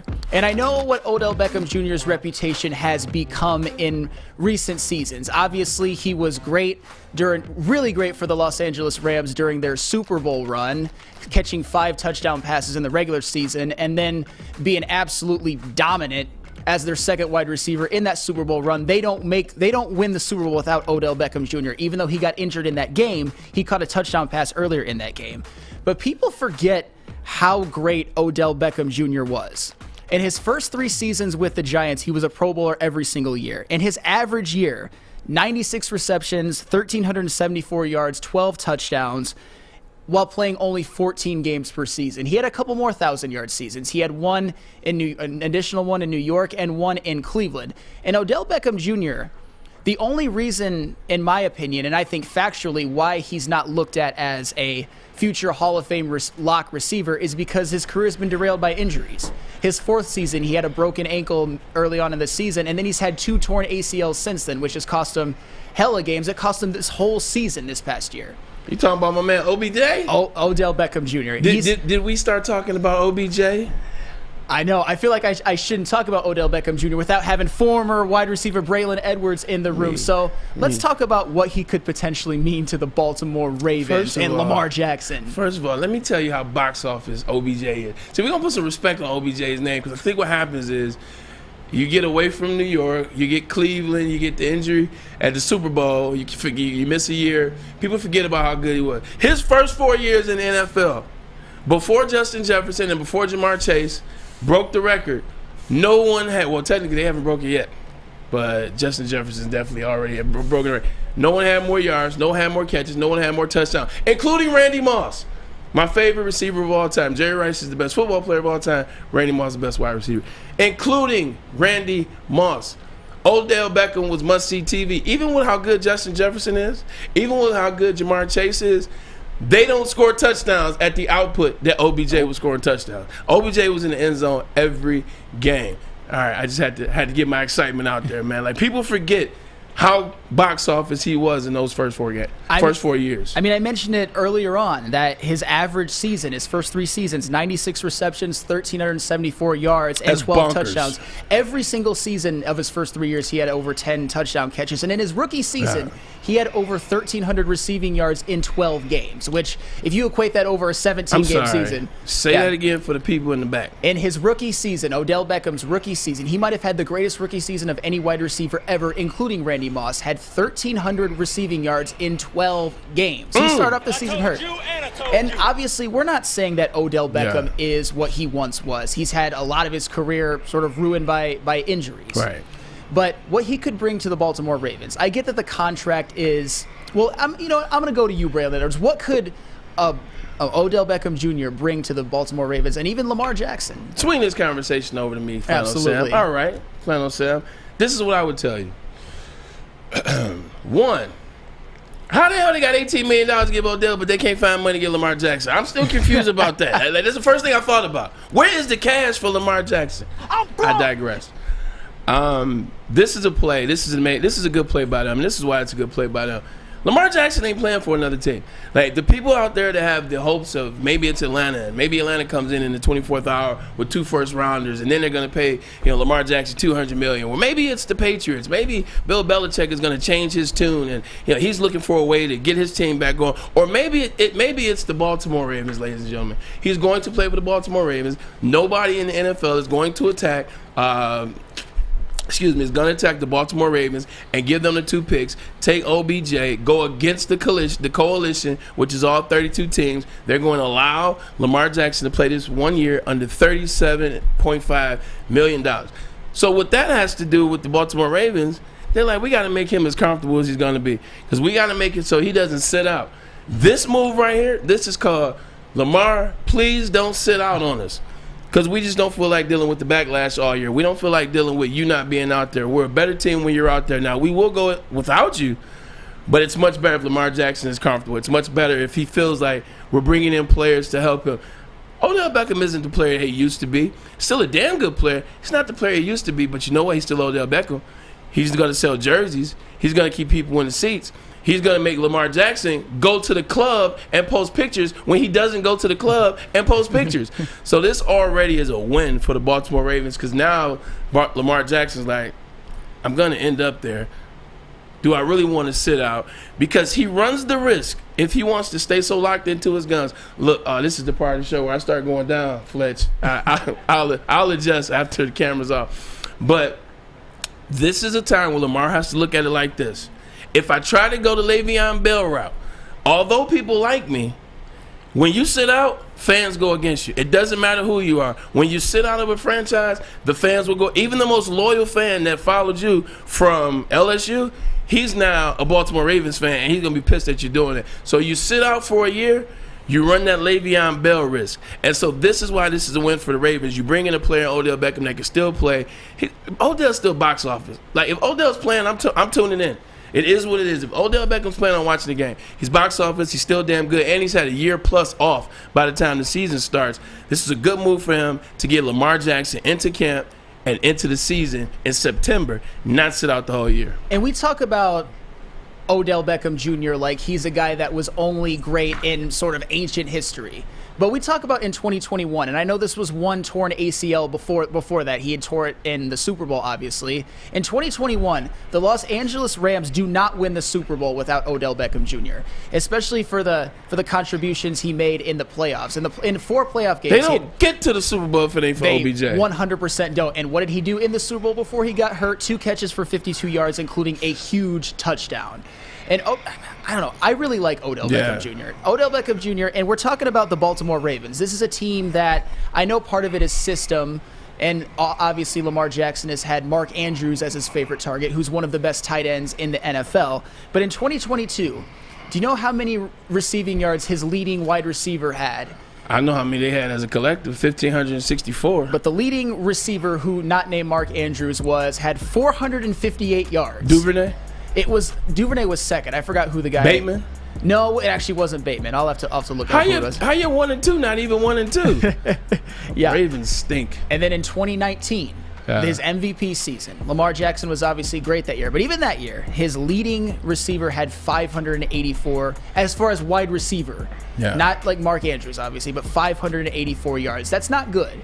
That's actually pretty pitiful. So might be the best receiver he's ever played with. Although Marquise Brown, I think he gets slept on a little bit. He was good. But Odell Beckham Jr., it's going to help Lamar Jackson. Marquise Brown was underrated. I think Marquise Brown, he was good at times. He missed some games. He was injured. He had some drops and big moments. Everybody dropped passes. I get that. But he had drops and big moments. That is another reason why when you look at the Lamar Jackson situation, it just behooves me. All of that said, like you clearly see that John Harbaugh comes into every game, gives Lamar Jackson the ball and say, go win us a game. Like, we're going to do what we're going to do on defense, but you're going to win us a game. I know you don't have anybody to throw to, but you're Lamar Jackson. I know you don't have anybody to run the ball. You're Lamar Jackson. Just in that fact alone makes it so crazy that they won't pay him. I understand all the other things going on around it, and you can't pay him what you paid Deshaun Watson, et cetera, but they dropped the ball because they should have paid him after he won MVP, much like the Eagles are going to do this year with Jalen Hurts. I mean, it's definitely a conundrum because there are some flaws with Lamar Jackson. Obviously, his last 2 years, he's missed 5 games a season. He's only thrown for 3,000 yards or more one time in his MVP year, but he also has 2,000-yard rushing seasons, which I don't know if it's sustainable, but still, Lamar Jackson is certainly dynamic. You pay me, I won't miss games. Hey. I mean, I'm not saying that's the right way, but you pay me, I won't be missing games. And I'll tell you what, if Lamar Jackson would have played that playoff game, Joe Burrow wouldn't have been wouldn't have made it to the AFC Championship game. They almost beat the Bengals without Lamar. What was that? The second to last game of the season, or the last game of the season? Yeah, and it took Sam Hubbard returning a fumble 99 yards. But yet Joe Burrow is Joe Cool and was at one time talked about as better than Patrick Mahomes. Anyway, I digress. And just for the record, I got to get this out there. Odell Beckham, I always have a special place in my heart for him because he was my favorite player when he was on the Giants. He was just so dynamic, and I kind of thought of him as sort of a misunderstood, sort of misfitty type guy, and I kind of, my old insecure college kid self just really loved Odell Beckham Jr., so I hope he succeeds. The 2 most box office players in the last, and this is just me, the 2 most box office players have been Cam Newton and OBJ. Like, OBJ and Cam Newton have been the most box office. I get Lamar Jackson, and Lamar Jackson is third. Wasn't nobody more box office than Odell, and nobody was more box office at the time than Cam Newton. Just kind of how those eras were. Like, the stuff Justin Jefferson is doing is insane. The stuff that Lamar Jackson was doing was insane. But I ain't going to say everybody's watching every Baltimore Ravens game. Nobody was missing Carolina Panthers game back in 2015, and nobody was missing OBJ in those first 3 years. Like, after the catch, nobody missed a Giants game. Best catch in NFL history. I've never seen anything like it. And you'll never see another catch like it. If you understand the catching principles of a football, because remember when the Justin Jefferson, and by the way, Chris is in studio. We got to get to Chris in the NBA. But everybody was talking about the Justin Jefferson catch. And who was that against? Was it the Colts? The Bills. The Bills, exactly. And they're talking about the Lamar catch. I mean, the OBJ catch.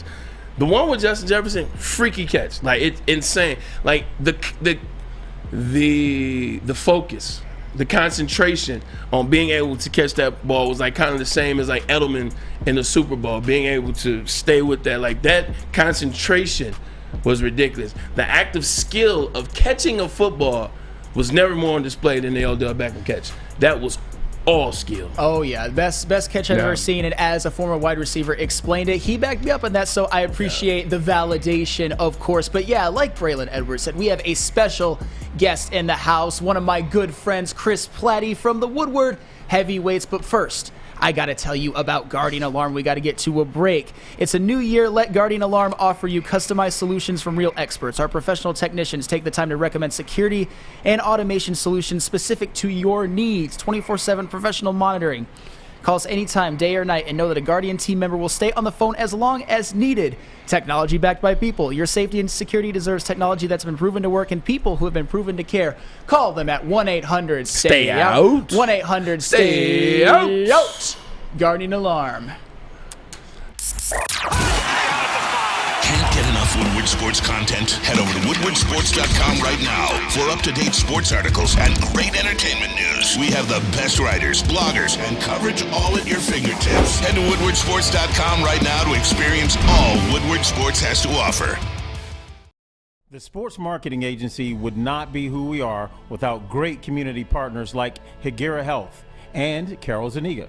It's an awesome opportunity to partner with your organization. Higuera Health is a comprehensive behavioral health organization. We serve children through older adults with mental health, substance use, and developmental disabilities across Western Wayne counties, and really excited to now be in downriver communities as well. Give us a call at 734-458-4601. Get a shot up. This is for the win. All of Detroit's sports teams live on Woodward. All of Detroit's sports coverage lives on Woodward Sports. Driving the best in Detroit sports coverage.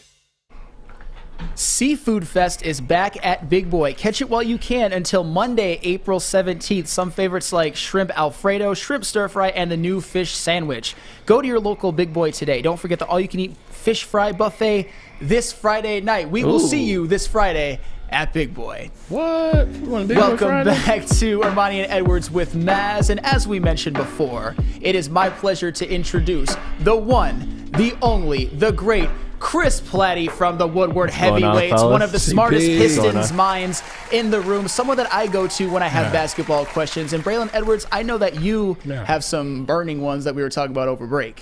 By the way, smartest minds, period. That boy can break down some football, he can break down some music, he can break down multiple things. So don't give me credit for too many things. But you see, I stopped right there. Yeah, you know what I'm saying? We'll build. But definitely always good to see you, CP. Yesterday, Dwane Casey steps down. We've talked about this for the last year. Want to immediately come to you, see what your take on it is. One, he steps down. Who are the short list of the Detroit Pistons? Who are the short list for the Pistons to hire as head coach? Well, reports have been out there that they're interested in Ime Udoka, which Troy Weaver interviewed him, and he was a finalist back when they chose Dwane Casey. Okay. Which is why I think that he should be the favorite candidate, but also names that have been thrown into the ring are Chris Quinn, Charles Lee, who's an assistant, and he was an assistant in Milwaukee and Atlanta under Mike Budenholzer. So there's a lot of names. Sean Sweeney's a name that's really popular. I didn't see any reports attached to him, but that's a name I like as well.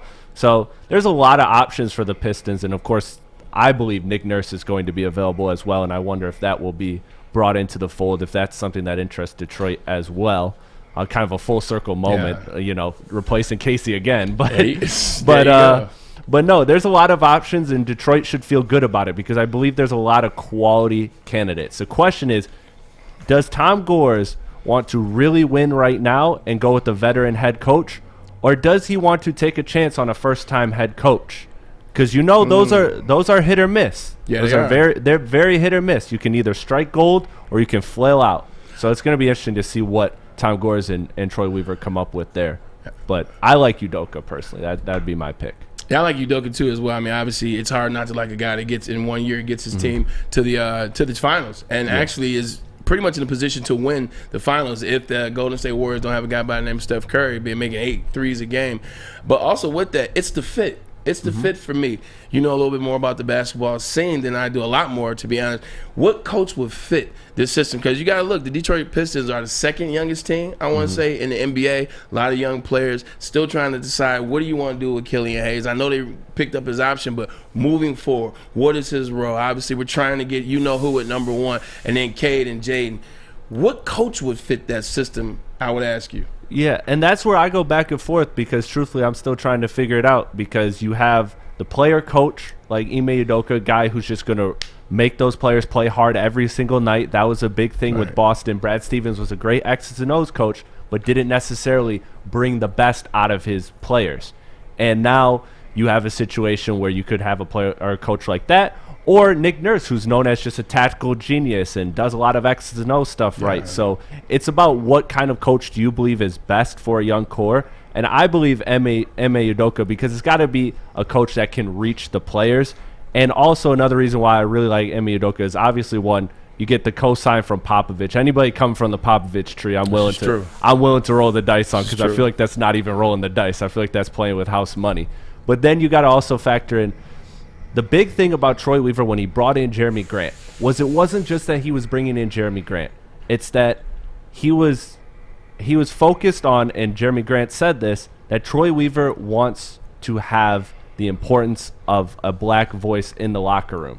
And I believe that that is something that will also be of importance of him in his coaching search as well. As he's looking for, Troy Weaver stated this multiple times that this is a very important thing for him, that he wants to change not only the organization of the Pistons, but the culture of the organization.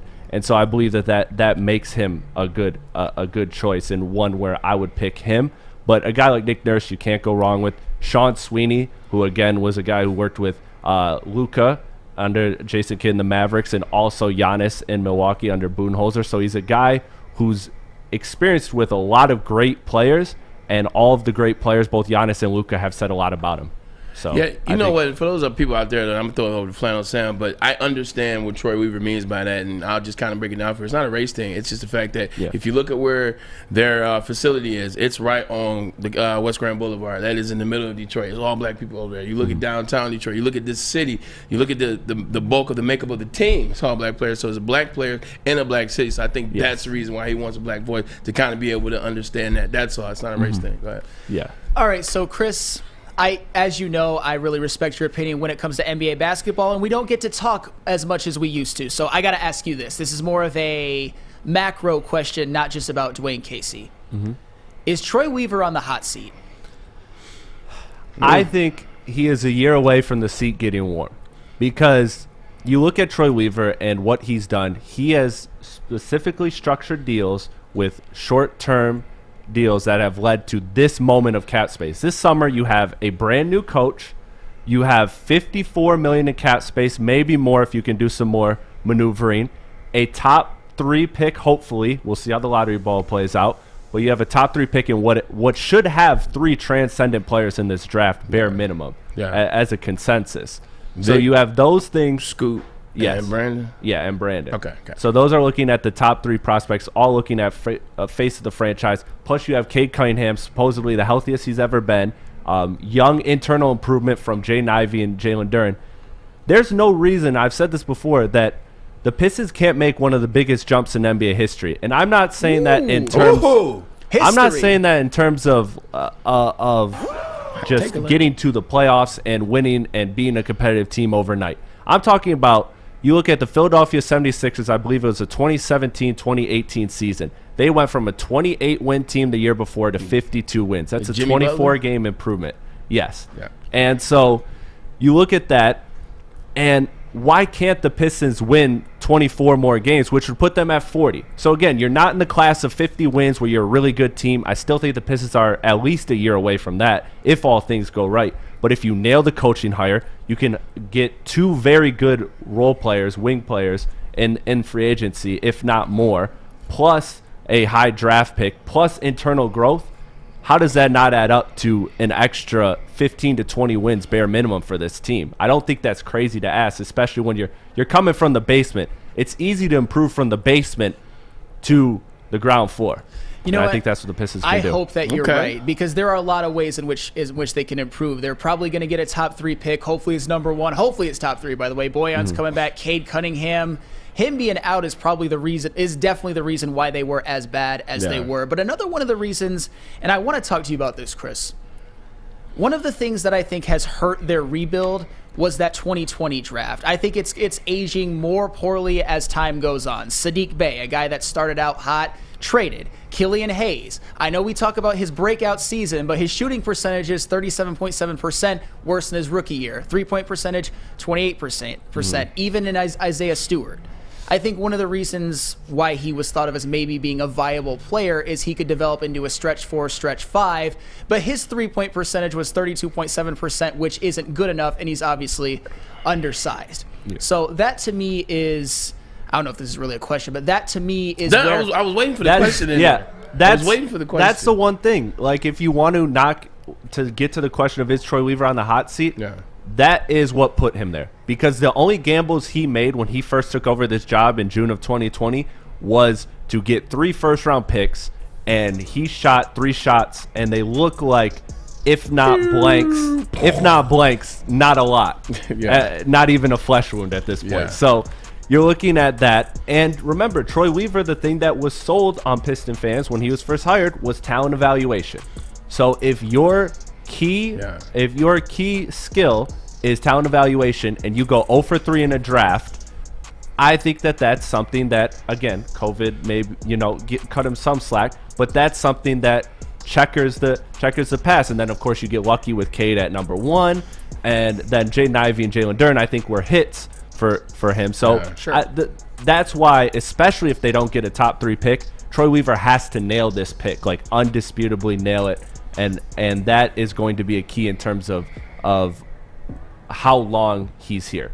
Yeah, I definitely think he's on the hot seat now. I don't even think the seat's getting warm. And the only reason why, Chris, is because we live in a right now business. Like, you know what I'm saying? All 4 sports now, they're right now. You look at the NFL, it's like, hey, look, you see teams turn around in a year. NBA, you get the right player, you can turn it around in 2 seasons or so. So I think we live in a right now business.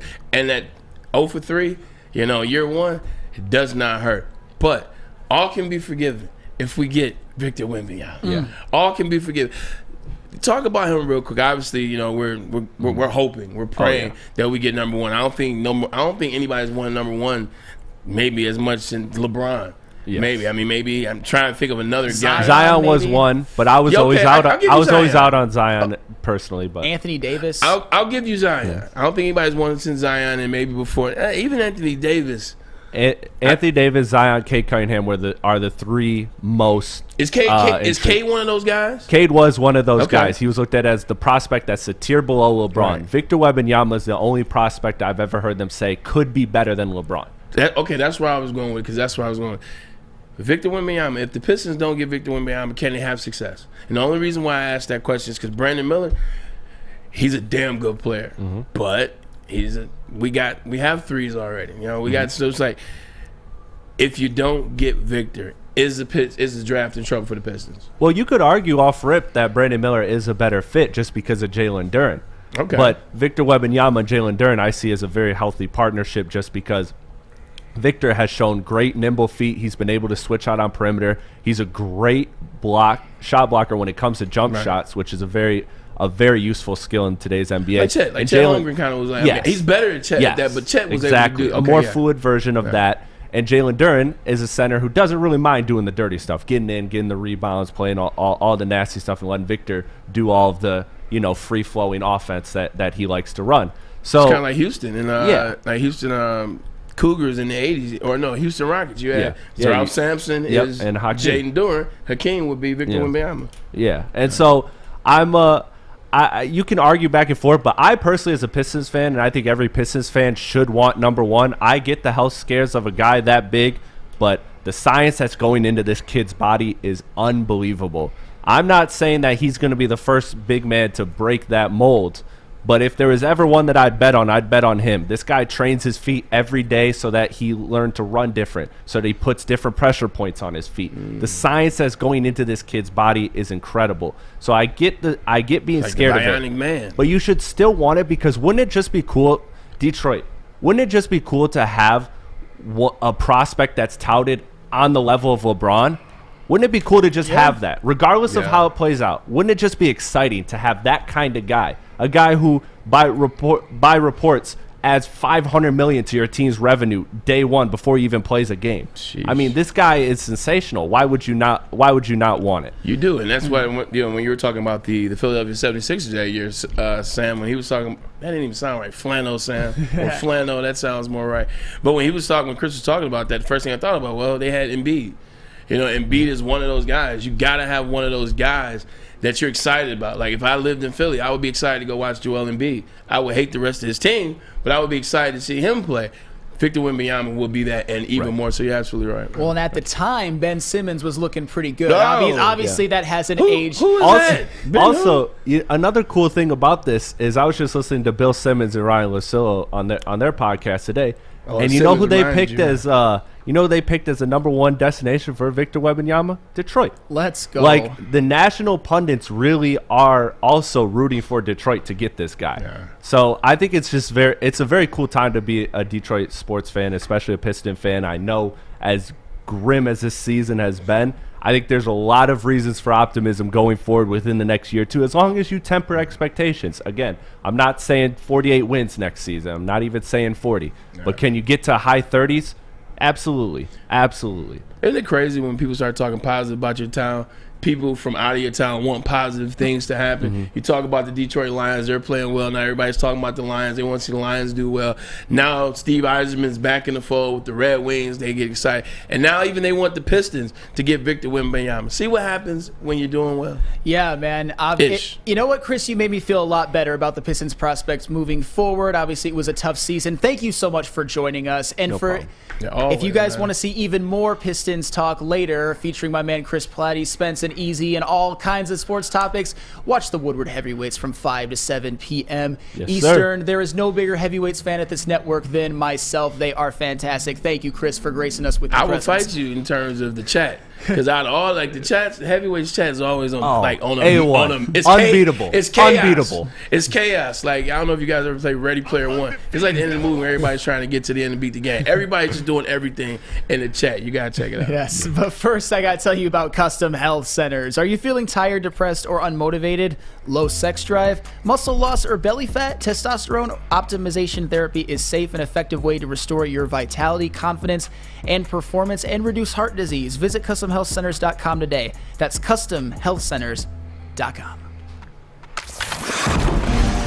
Saturdays at 1 p.m. Make sure you're watching WoodwardSports.com for our new show, Chompin' Puck. He shoots! He scores! With four-time Stanley Cup champion Darren McCarty and Michael Gentry, Chompin' Puck is taking the Detroit hockey community and giving them a voice. Pros to Joes. You'll get the best Detroit hockey coverage around. Chompin' Puck. Saturdays 1 p.m. on WoodwardSports.com. You don't have to go to the beach, man. You don't have to get your butt crack full of sand. You just need a little chili peppers, man, to get that glowing beach chili peppers tan.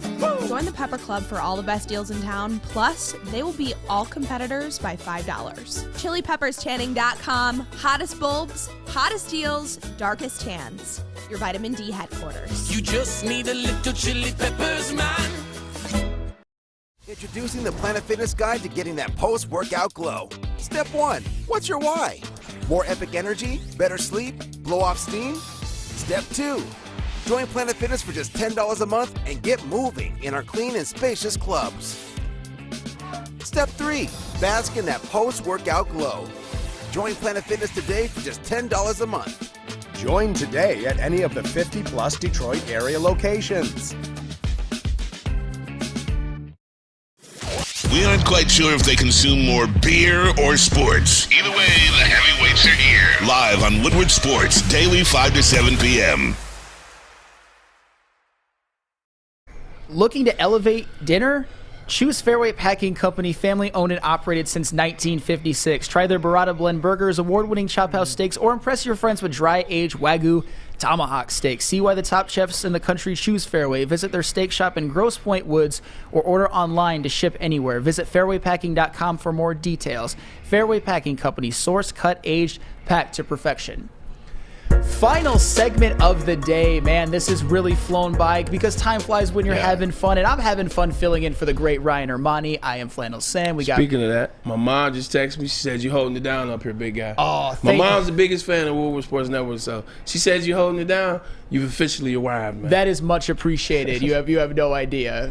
Thank you for that. And Braylon Edwards, of course, we got you. We got JB Smooth on the ones and twos in the sound booth, and we've got Fletch in the technical director's booth. And there was something on the rundown that I thought looked very, very interesting. We're going to talk a little Michigan. Okay. Obviously, I got to do it with the Michigan man in the house and me, the Walmart Wolverine, but one of the biggest Michigan fans that I There's no know. such thing. There's no such thing. No such thing. No such thing, Thank you for that. No and the such thing. question is, how college football fans are feeling about their teams following the 2022 season. And we're gonna do Michigan, of course, because we're both Michigan guys. So how are you feeling about University of Michigan football following the 2022 season?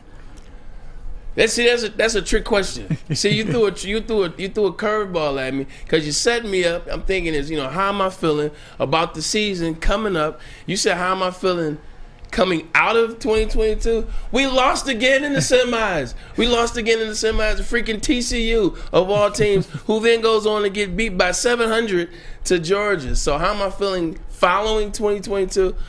I'm a little annoyed, if you will, and because I'm being honest, like I see the extremely happy, like we can get to extremely happy, but the immediate feeling is annoyed because now you're like, okay, is it something with the talent pool? Like, do we need more 5 stars? Are we going to be able to get to the finals? And then once we get to the finals to play Georgia or Alabama or whoever wants to show up that year, will we have enough talent? Will we have enough 5 stars? Will our coaches be able to make the right play calls? So that's the immediate walking out of saying 2022.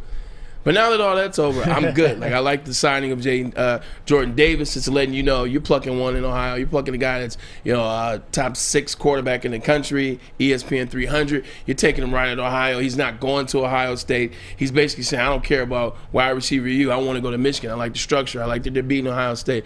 So I'm in a good spot. Like I think Ohio State is struggling. I think Michigan is at top I know that Michigan is atop the Big Ten at a time where the Big Ten's about to transition over to USC, to UCLA, eventually Oregon and Washington will join. So the fact that we're number 1 at a time where the transition is coming and you don't know about the rest, I think it's a perfect time to be a Michigan Wolverine fan. So I think you're in the driver's seat, and in this season, you got J.J. McCarthy's finally now a quarterback. That's 5-star quarterback that has been touted, that now has a whole off season as a starter. He'll have the whole spring. He had the whole spring ball as a starter. He'll have the whole off season as a starter. He'll have the whole summer as a starter, and then he'll be able to start the season, another favorable schedule, and ease into his Heisman Trophy campaign. I'm extremely happy. Oh, I'm extremely happy, too, for the 2023 season. Of course, you had to bring up, and we have to keep bringing it up, the loss to TCU. Because we wouldn't be honest if we did. No, because that is one of the biggest missed opportunities maybe in Michigan football history. It kind of perpetuated, probably the correct narrative that Michigan has trouble winning bowl games, winning Rose Bowl games, winning in the college football playoff. Anything on the West Coast. Anything on the West Coast, absolutely, because Michigan, I will always contend, was the better team. Even though TCU, I think, surprised Michigan with their physicality and their pace, it still took Michigan throwing 2 pick-sixes by J.J. McCarthy and having 2 empty possessions inside the TCU 2-yard line, and they only lost by 6. But they deserved to lose that game. But 2023, this could be the most talented Michigan team. This could be, I think, the team that goes over the top and maybe contends for a national championship.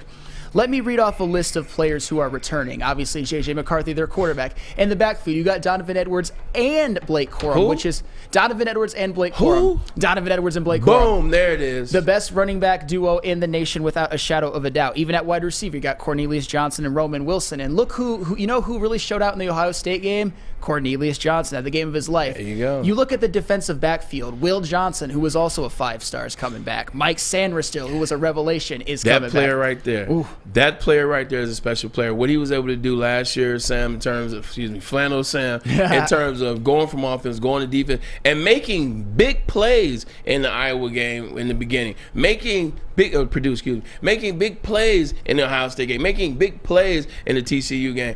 For him to make plays like that, I'm glad he came back this year. Now he can go from a guy that maybe was on the team.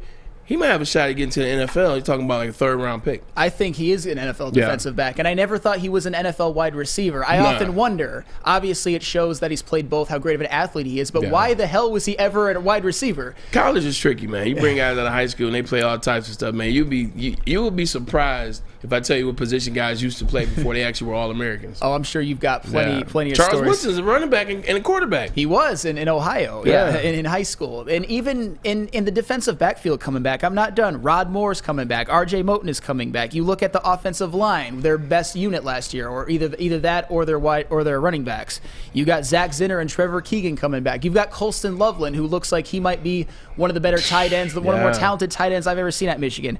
He's coming back. Linebackers, Junior Colson, Michael Barrett. And on the defensive line and edge rushers, you've got Braden McGregor, Mason Graham, Jalen Harrell, Chris Jenkins. Just so many players coming back, so many of the most key players. I mean, when I talk about their most key players, you might look at guys like J.J. McCarthy, Will Johnson, 5 stars, by the way. Yeah, 5. Count them. 1, 2, 3, 5. 4, 5. Blake Corum and Donovan Edwards, the best running back duo in the country. Guys like Trevor Keegan and Zach Zinner, who are going to be candidates for All-American, definitely all Big Ten linemen. I really like the way this team is looking. I'm excited as hell. Let me go back to the J.J. McCarthy piece just for a second. I know everybody out there is, oh, my God, all they do is push J.J. McCarthy. J.J. Heisman. Well, you're damn right, okay? Because I think he actually has a chance to win the Heisman. And he's going to be the best quarterback in Michigan history if he stays on the trajectory. But it's not about that. Let me explain to you what the past, since Jim Harbaugh has been the head man in Ann Arbor, since he's been there, every year has been this, Sam Flannel. Is it going to be Wilton Spade or is it going to be Jay Ruda? Is it going to be Wilton Spade or is it going to be John O'Corn? Is it going to be John O'Corn or is it going to be Shea Patterson? Is it going to be Shea Patterson or is it going to be, what's his brother that plays for the 49ers? McCaffrey. Is it going to be McCaffrey or is it every freaking year? It's what quarterback is it going to be? Is it going to be, I can't even remember his name. Who won the Big Ten, the first Big Ten? Oh, Cade McNamara. Is it Cade McNamara? Or is it J.J. McCarthy? Every year you do that, you know what you have to do with that? You have to prepare for 2 different styles of offense. Shea Patterson is going to run a much different offense than Wilton Spade is going to run. Wilton Spade, like you keep doing that. J.J. McCarthy is a much different offense than, and once again, his name? Dylan McCaffrey. No, not Dylan McCaffrey. Cade McNamara. Oh, Cade McNamara, yeah. JJ's offense is going to be different than Cade's offense. So by the time you win the quarterback challenge and become the quarterback, now they have limited time to really get you ready for the season, start your offense. He's had literally all of last year, this is who your guy is. The system is created around him. All off season, they're running his plays. He's finding what he likes. He's watching film on this team. Oh, I like this. This works here. What if we get Loveland in this situation? How about we take Blake and put him in the slot? But we keep that. Like, see, these are the things you can do when you know you're starting quarterback. Now you can have success. Now you don't have to be dancing from September to October on getting rhythm as a quarterback. That's the little things you don't know about. It's going to make such a difference for Michigan this year having that already. I mean, you mentioned how important J.J. McCarthy is, and I think he honestly got a little bit undervalued for the year he had last year. He still had 22 touchdown passes, 5 rushing touchdowns. I mean, he didn't have to do as much. The offense didn't really open up a ton, at least in the early part of the season, but he was still very, very solid. 706 touchdowns in his last 2 games. Absolutely, and he's helped solidify the position. We're talking about Jim Harbaugh. You mentioned guys like transfers like Jake Rudock and Shea Patterson who were okay. We talk about fake 5 stars and Dylan McCaffrey. And Brandon Peters. You want to talk about that. You talk about a bum like John O'Corn. The worst Michigan quarterback I've ever seen. I know, John. Hold on. Pipe down a little bit. Oh, I'm sorry about that. Pipe down a little he wasn't bit, good. I was at the 2017 Michigan-Ohio State game, and Michigan could have won if John O'Corn would have been even passable. But you know what? I'm sorry. It's okay. It happens. It happens. Yeah, and then Cade McNamara. He was, to me, and I know a lot of people aren't going to like that I'm saying this, a mediocre, decent game manager. He did what he had to do, but I don't give him a ton of credit for that Big Ten championship season when you had Hassan Haskins and Blake Corum, that offensive line, Aiden Hutchinson, David Ojabo, Dax Hill. I think they had more to do with it, but now you've actually got a guy in J.J. McCarthy, and you know what that might have led to? Getting the 2024 5-star Jaden Davis. There you go. Is Michigan going to become quarterback U? I don't know about that, but it's off to a good start, especially if J.J. McCarthy has makes it to New York, maybe becomes a first-round draft pick. That's not crazy. I think the thing with Michigan right now, this is where Michigan is winning right now. You look at and I talked about this when Jaden Davis signed. We were watching, waiting to see where he's going to go. You watch the setup. He's nice and set up. He was orchestrated. He was structured. Sounds a lot like Michigan. Talked about God, talked about religion is the first thing he said. He said, I want to thank God for being his opportunity. Sounds a lot like Dwane Edwards when he finished in postgame. Sounds a lot like J.J. McCarthy when he's doing postgame. And then obviously I looked at the parent dynamic. But Michigan has structure. Michigan oozes stability in a time where college football has never been more stable. Like, college football is all over the place. Where's this guy going? Where's this coach going? I mean, hell, Deion's in HBCU 1 minute. Now he's in Colorado. This player's winning the Blitnikoff at Pitt. Now he's over almost in the national championship or almost in the playoffs at USC. Michigan is steady. Their players, for the most part, are now starting to stay. They have the same type of system in play. Their players go to class. Their players go to school. Like, their players are strong. Look at how good Michigan was last year in the second half. Because their strength and conditioning program is out of sight right now. So if now you're a high school, like now you're a high school kid, or now you're a parent and you're watching the setup, you're like, Michigan has stability, and they're always talking about them. I don't care if you live in California or Texas or Arizona or Michigan. They are always talking about the University of Michigan. Now is a perfect situation for people. This thing is going to get better and better and better for the Michigan fans because it's Jaden Davis. He's the start. You know what? I'll tell you what. I cannot wait to be in the big house for many, many games this upcoming fall. I actually married the right woman because my father-in-law is a Michigan season ticket holder. So maybe he can come into the studio someday and I can introduce you because he probably saw every single play that you ever made at Michigan. I hope not all of them. I have some bad ones in there now. But you know what? You are the greatest receiver in school history. 3,000-yard seasons, a Blitnikoff, and drafted number 3 overall. That is elite. That is greatness. Thank you, sir. And you know what? And I probably flattered you more. You're a humble guy. You're my brother, man. You're a humble guy, but I appreciate that. And that is the end of the show. Ermanni and Edwards with Maz. You know what, Braylon? Get us out. Hey, this is Edwards and my man Flannel said, Flam, damn good job by you today. I can't wait. 4 more days. This is going to be good content. Fans, we appreciate you out there. Appreciate the chat as always. It's going up. And shout out, man, JB and Fletch, man. Like, you can't do it without a team, and the team is great. I see you over there tired, my brother. Well, let's get you out of here. I love you guys, and guess what, Flannel? See you tomorrow. See you tomorrow. Can't get enough Woodward Sports content? Head over to woodwardsports.com right now for up-to-date sports articles and great entertainment news. We have the best writers, bloggers, and coverage all at your fingertips. Head to woodwardsports.com right now to experience all Woodward Sports has to offer.